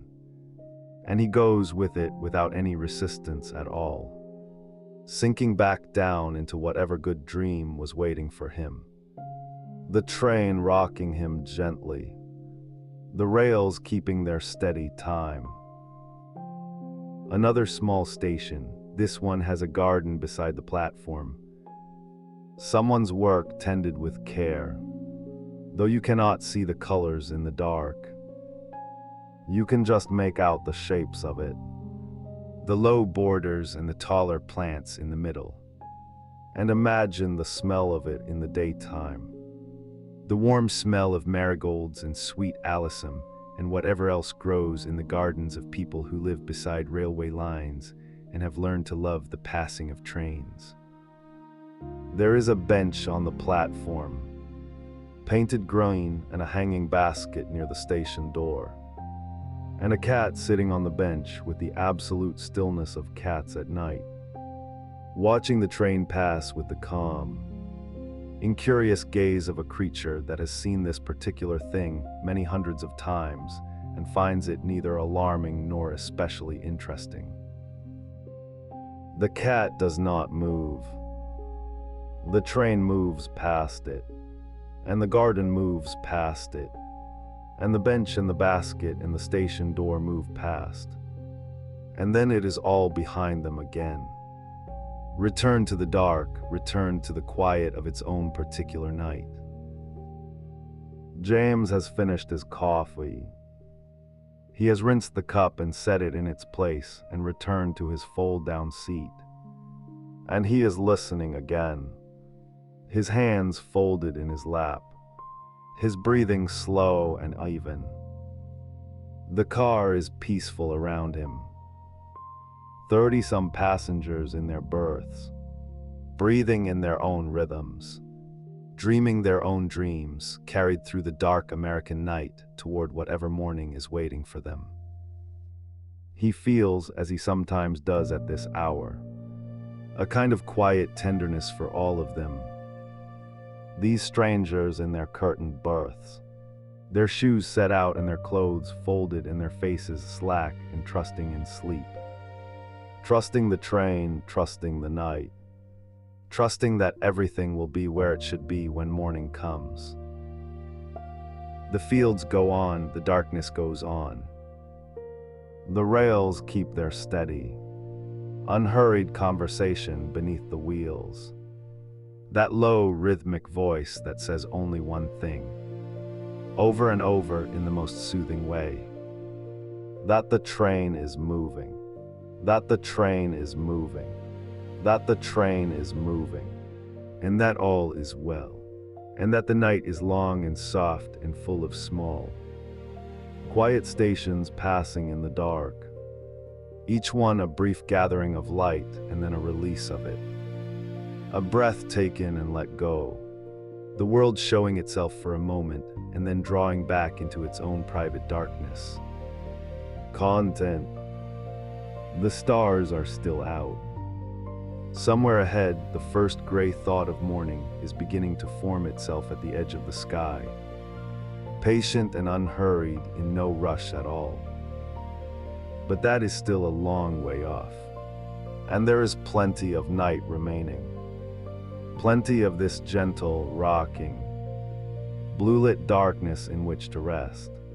in which to let the miles go by without counting them, in which to be for a little while longer, simply a person on a train, held in motion, held in warmth, drifting through the quiet heart of the continent while the small stations come and go like soft lights in a dream, present and then past and then gently, peacefully forgotten.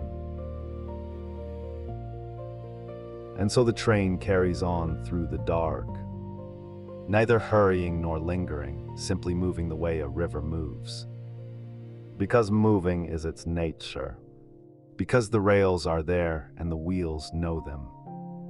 And the night is wide and patient enough to hold all of it without any effort at all.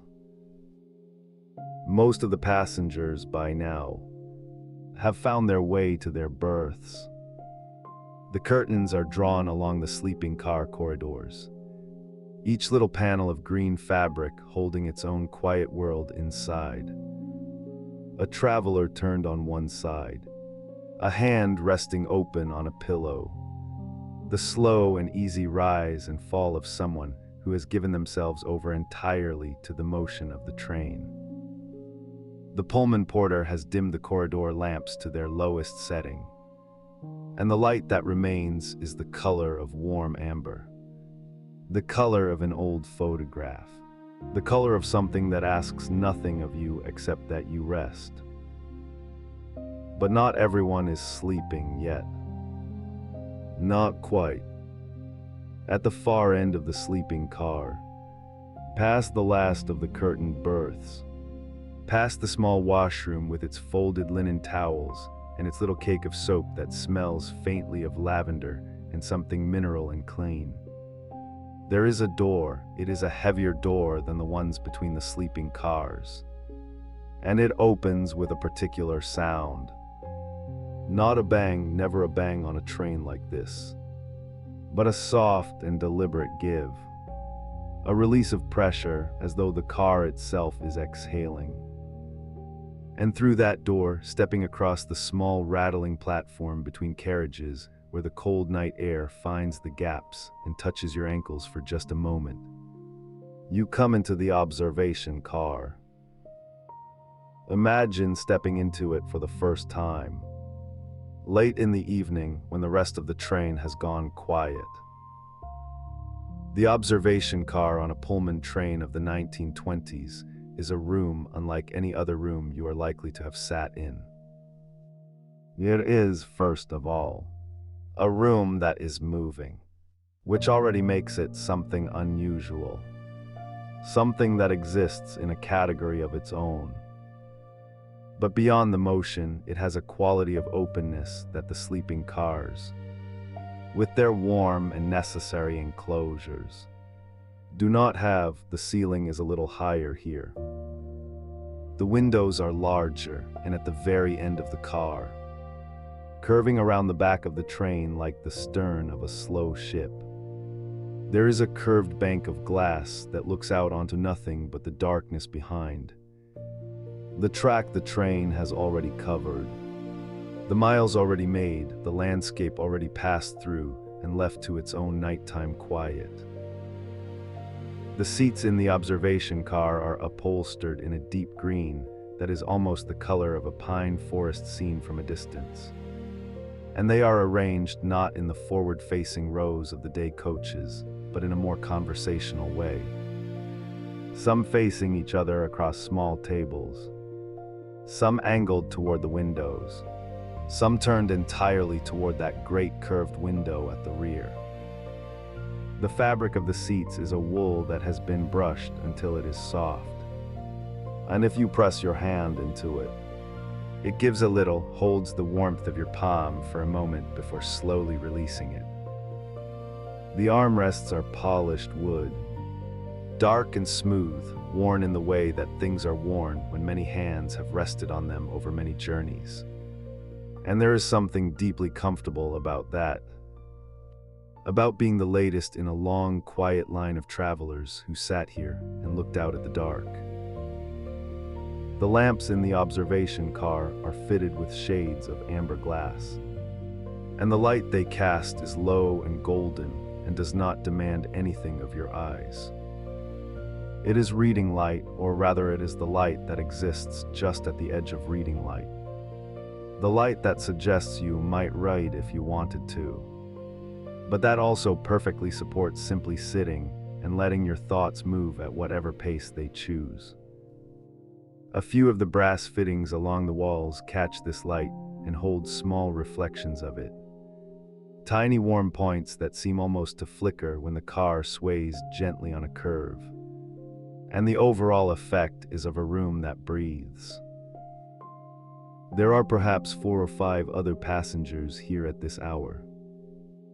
A man in a dark suit sits near the forward end of the car, his jacket folded neatly over the seat beside him.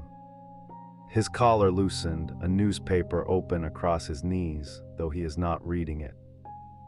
His eyes are on the window, on the darkness outside, on whatever private thoughts the darkness is helping him arrange. Across from him, a woman in a traveling dress of gray wool has her shoes off and her feet tucked up beneath her in a way that suggests she has entirely forgotten about appearances and given herself over to comfort, which is exactly the right thing to do on a train at this hour.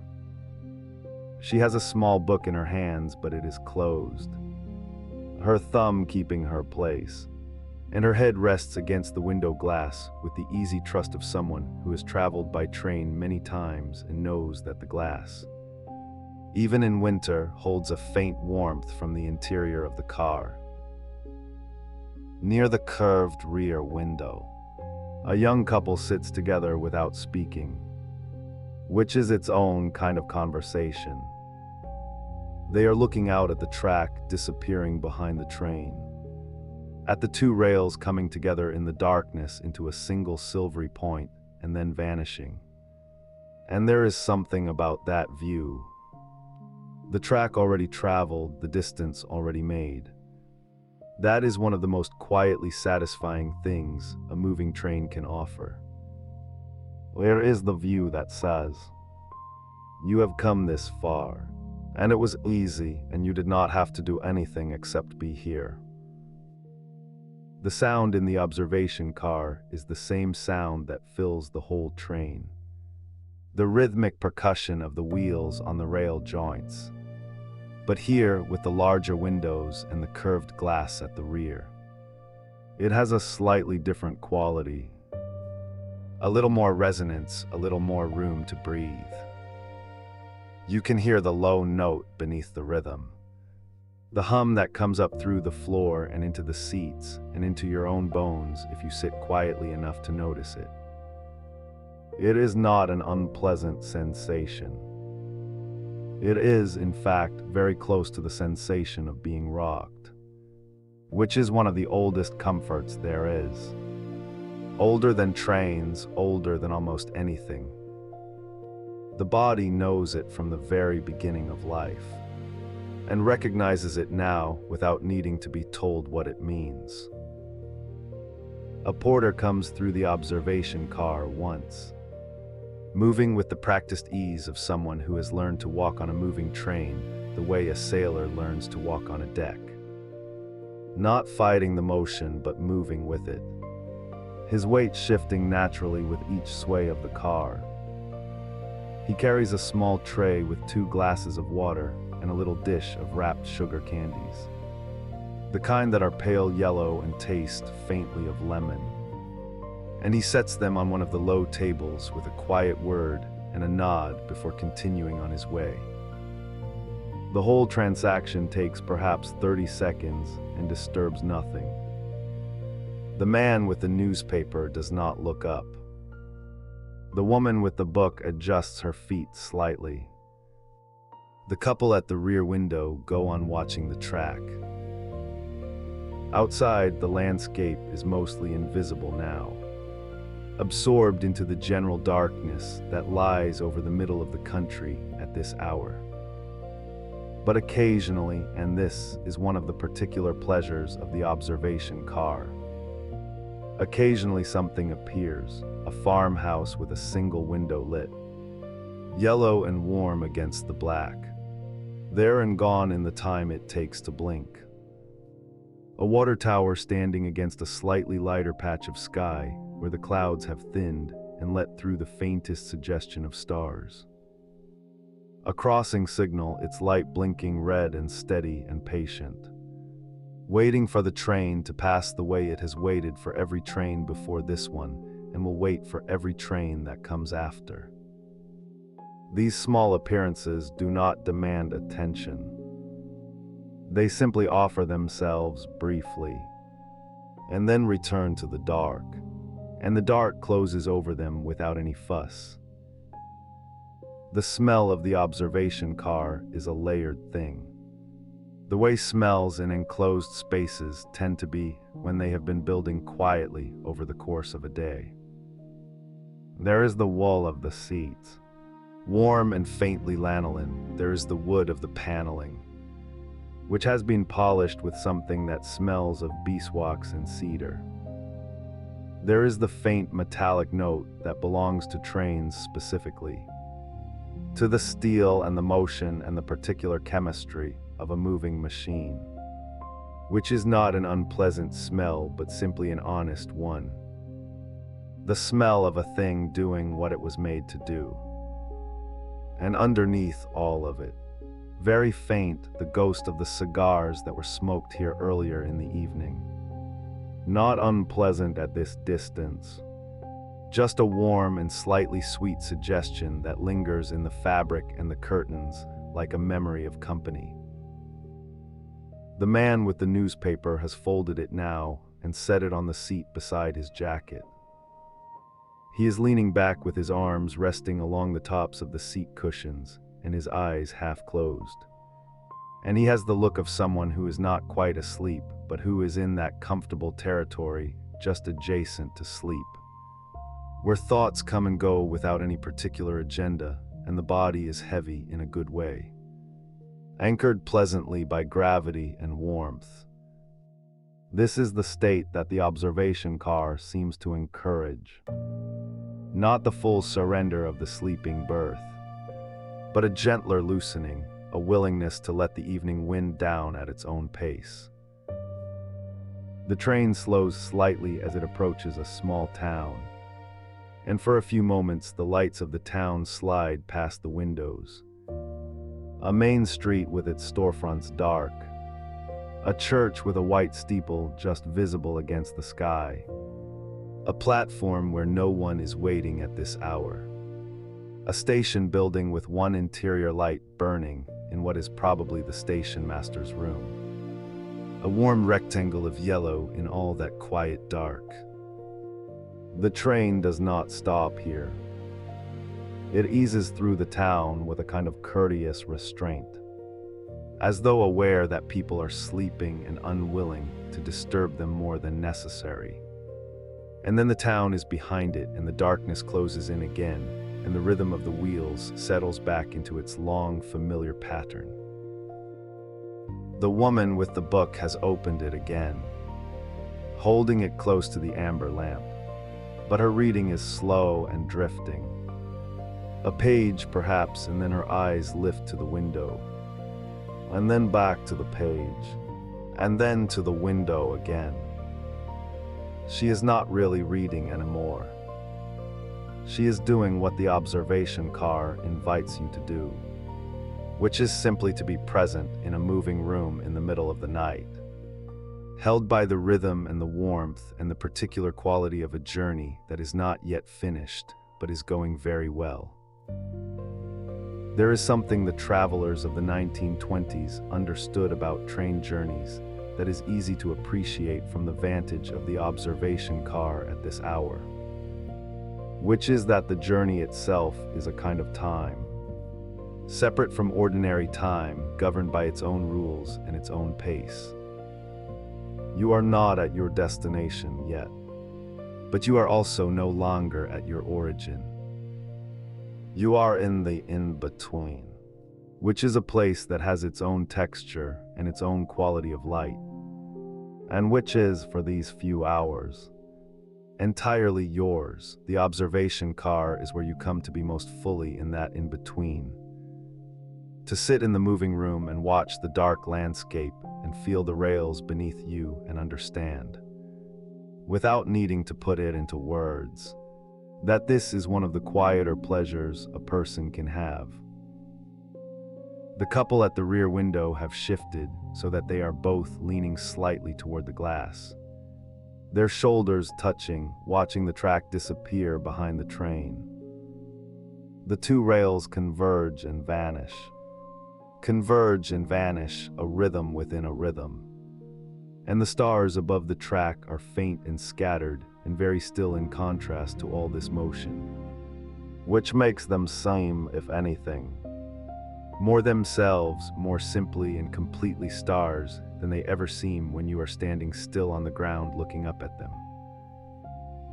The porter comes through once more, this time without a tray, just making his quiet rounds, checking that the lamps are turned to their lowest setting, that the temperature in the car is comfortable, that everything is as it should be. He moves through without pausing, a brief and unhurried presence, and the door at the forward end of the car opens and closes behind him with that same soft exhalation.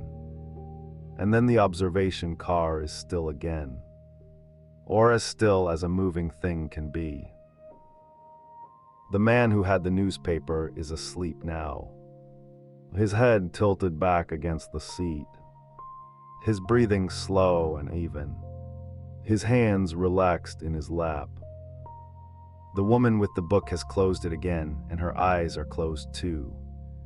Though she is not quite asleep, there is still a small alertness in the way she holds herself, a readiness to return, but it is fading, softening, giving way degree by degree to the warmth and the motion and the amber light.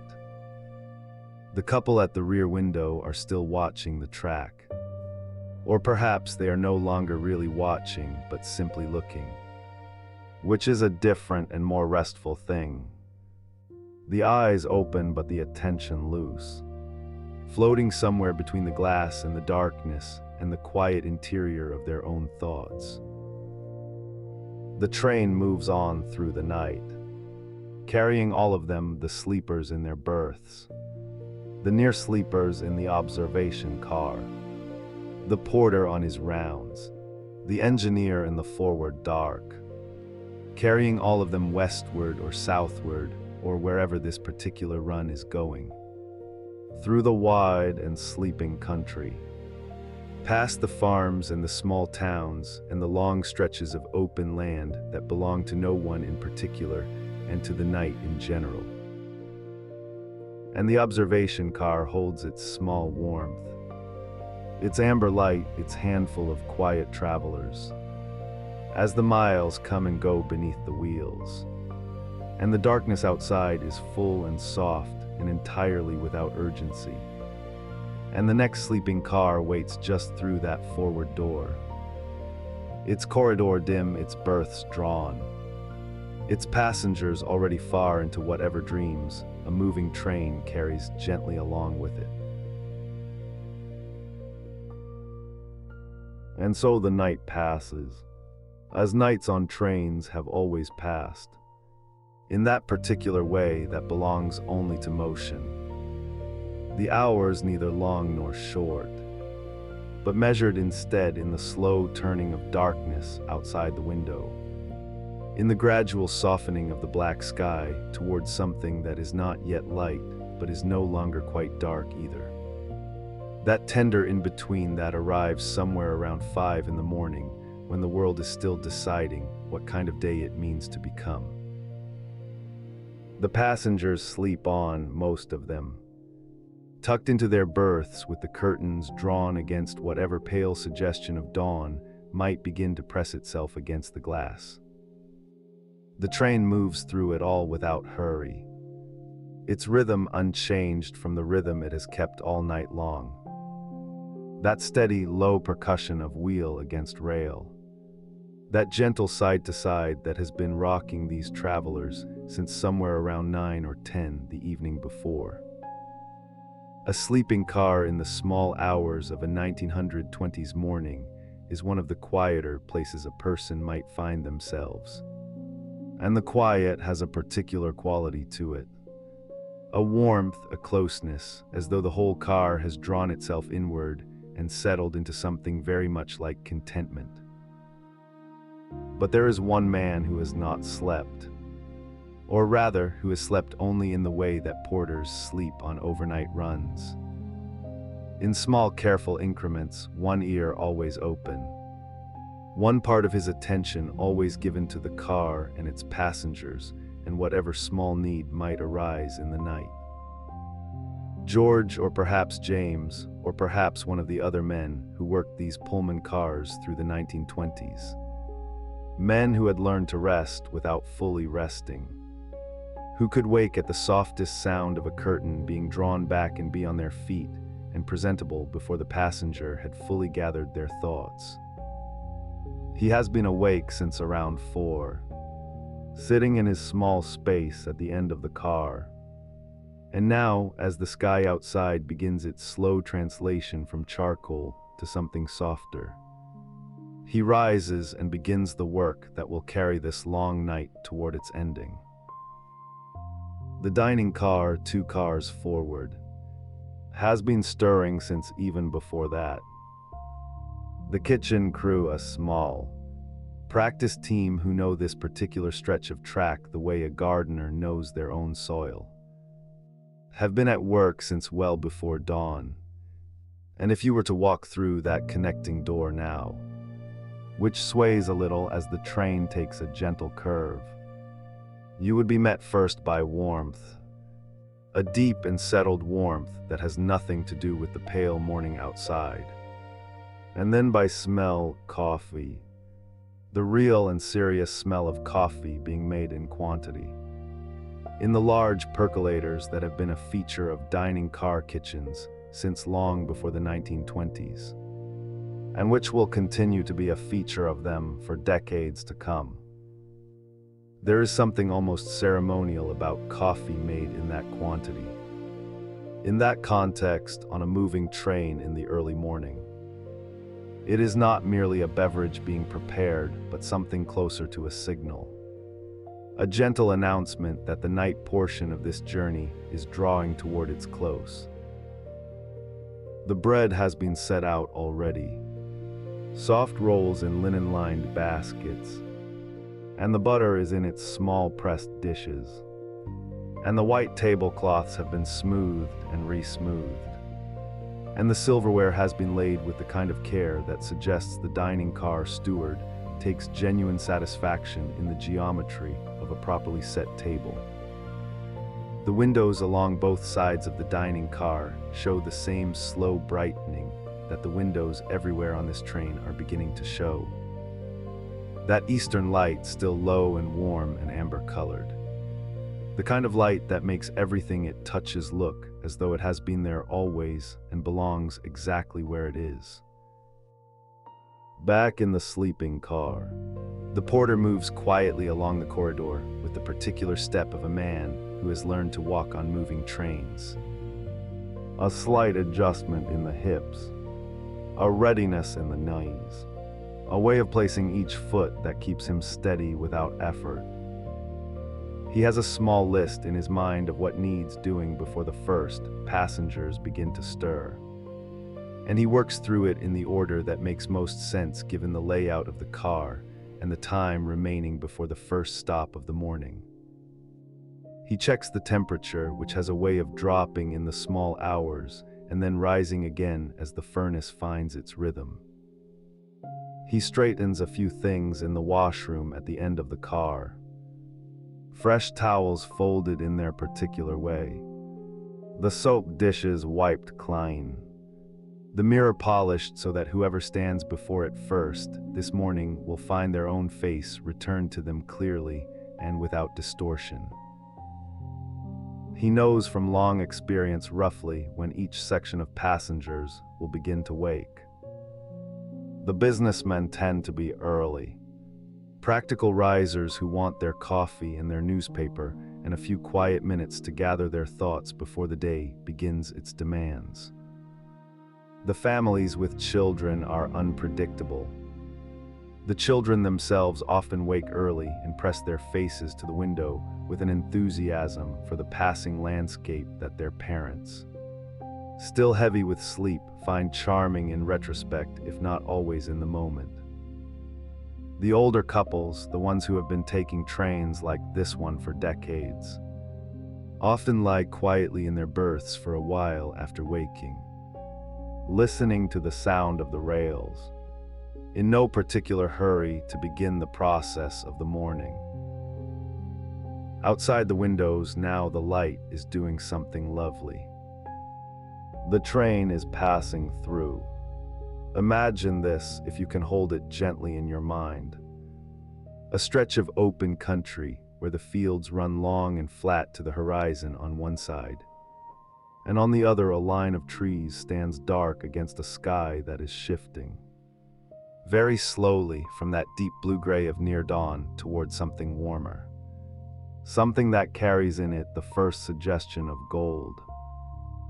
The sun is not yet visible, but its approach is being announced by the sky in the way that such things are always announced, gradually without fanfare, as a brightening that seems to come from everywhere at once rather than from any single point. The fields catch this light and hold it in the dew that still sits on the grass. And for a few minutes, as the train moves through this particular stretch of country at this particular hour, everything outside the window has a kind of luminous quality, a softness as though the world has been washed clean in the night and is presenting itself now in its best and most careful aspect. The first curtain in the sleeping car draws back sometime around 6. A hand appears first, then a face. A man of perhaps 50, silver at the temples, blinking slowly into the corridor light. He sits on the edge of his berth for a moment in the way that people do when they are not quite sure yet where they are. And then the train takes a small curve and the motion reminds him. And something in his face settles, and he reaches for his robe. The porter is there, not immediately, not obtrusively, but within a minute or two, with a quiet good morning and the information that coffee is available in the dining car and that they will be arriving at the first morning stop in approximately an hour and 20 minutes. The man nods and thanks him and makes his way toward the washroom. And the day has begun, or at least the beginning of the day has begun, which is its own particular and gentle thing.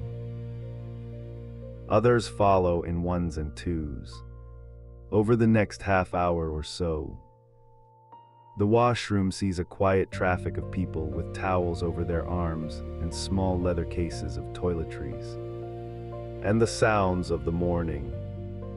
Water running, the soft thud of a door, the low exchange of voices between passengers who have recognized each other from the evening before, begin to layer themselves over the steady sound of the rails in a way that feels entirely natural, as though this is simply what a morning sounds like, which on a Pullman car in the 1920s it very much is.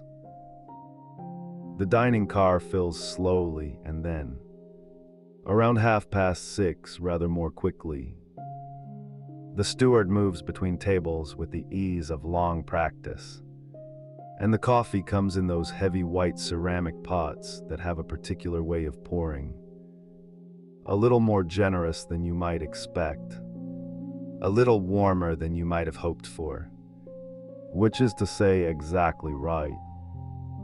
The rolls are soft and the butter is cool, and the light through the dining car windows is now fully golden, the sun having made its appearance somewhere to the east and the south, low over the fields, throwing long shadows from the fence posts and the occasional tree that stands alone in the middle distance. People look out at this light, and some of them say something about it to whoever is sitting across from them. And some of them simply look, holding their coffee cups in both hands, watching the morning happen outside the glass. There is a particular conversation that tends to occur in dining cars on mornings like this one. A conversation that is not really about anything in particular, but which has the quality of being very pleasant nonetheless. Remarks about the journey, about how well one slept or how one did not sleep quite as well as one had hoped, but was comfortable nonetheless. About the landscape, about where people are going and what they expect to find when they get there. It is the kind of conversation that asks very little of anyone and gives back a certain warmth. The warmth of shared experience, of having been in the same place through the same night and arrived together at this particular morning. The porter has begun the work of making up the berths, returning them to their daytime configuration as seats, folding away the bedding, smoothing the upholstery, restoring the sleeping car to the form it takes during daylight hours. It is a process that requires a certain systematic approach, working from one end of the car to the other. And he does it with the efficiency of someone who has done it many hundreds of times and has long since stopped thinking consciously about the individual steps. The passengers whose berths he has not yet reached are either in the dining car or sitting in the small lounge space at the end of the car. And there is a pleasant sense of the car reorganizing itself around the morning, shedding its nighttime character and putting on the more open, more sociable character of the daytime. By 7 o'clock, the light outside is fully established. No longer the tentative golden light of early morning, but the clearer, more straightforward light of a day that has committed itself. The landscape has changed too. Or perhaps it is only that it is now possible to see it properly. The fields and the small towns and the water towers and the grain elevators that stand at intervals along this stretch of track. Each one a kind of landmark, a measure of distance traveled. Children press their faces to the windows of the sleeping car and make observations about what they see. And their observations are received by their parents with the gentle, half-attentive warmth of people who are on their second cup of coffee and have arrived at that comfortable state of morning where nothing is required of them except to be present. The train slows very gradually as it approaches the first stop of the morning, a mid-sized city whose name is announced by the conductor in a voice that carries through the cars with the practiced clarity of long use. The platform, when it comes into view, is already busy in the way that train platforms in the 1920s are busy in the morning. There are people waiting to board, and there are people there to meet passengers who are arriving. And there are the ordinary workers of the station going about their ordinary work. And for a few minutes, the sleeping car is connected to all of this outside activity. Windows framing a series of small scenes that pass and are replaced by other small scenes, and then by the platform's end, and then by open air again as the train resumes its pace. Some passengers have gathered their things and departed at this stop. And the car is quieter now, with a few empty seats and the particular spaciousness that comes when a shared space loses some of its occupants. The porter moves through the car once more, tidying, adjusting, making the small preparations for the remainder of the journey. He has been awake in one form or another for most of the night, and there is in his movements now the particular quality of someone operating on the far side of tiredness, where the body has found a second steadiness, a practice calm that will carry him through until his own rest comes later in the day. In the dining car, the breakfast service is winding down. The coffee pots make their last rounds. A few passengers linger over their cups, looking out at the morning countryside, in no hurry to return to their seats. The light on the tablecloths is very white now, and the silverware catches it in small bright points. And somewhere outside, a river appears alongside the track for a mile or two, its surface moving and glinting in the morning sun. And one or two of the people at the window-side tables watch it pass with the quiet pleasure of people who have nowhere in particular to be for the next little while and are content to let the world come to them through glass. The night is fully over now, in the way that nights on trains are over. Not with any particular ending, but with a gradual dissolving. The darkness having given way so slowly and so completely that it is difficult to say exactly when it happened. The berths are folded away. The breakfast things are being cleared. The passengers are settling into the daytime version of themselves, reading their newspapers or watching the landscape, or simply sitting with the particular ease of people who have been carried through the dark hours by something larger and steadier than themselves and have arrived. Without effort at morning, the train moves on through the brightening day. Its rhythm unchanged, its forward motion as gentle and as certain as it has been since the very beginning of this long and quiet journey. Carrying everyone it holds a little further along, into whatever comes next in the most unhurried and comfortable way imaginable.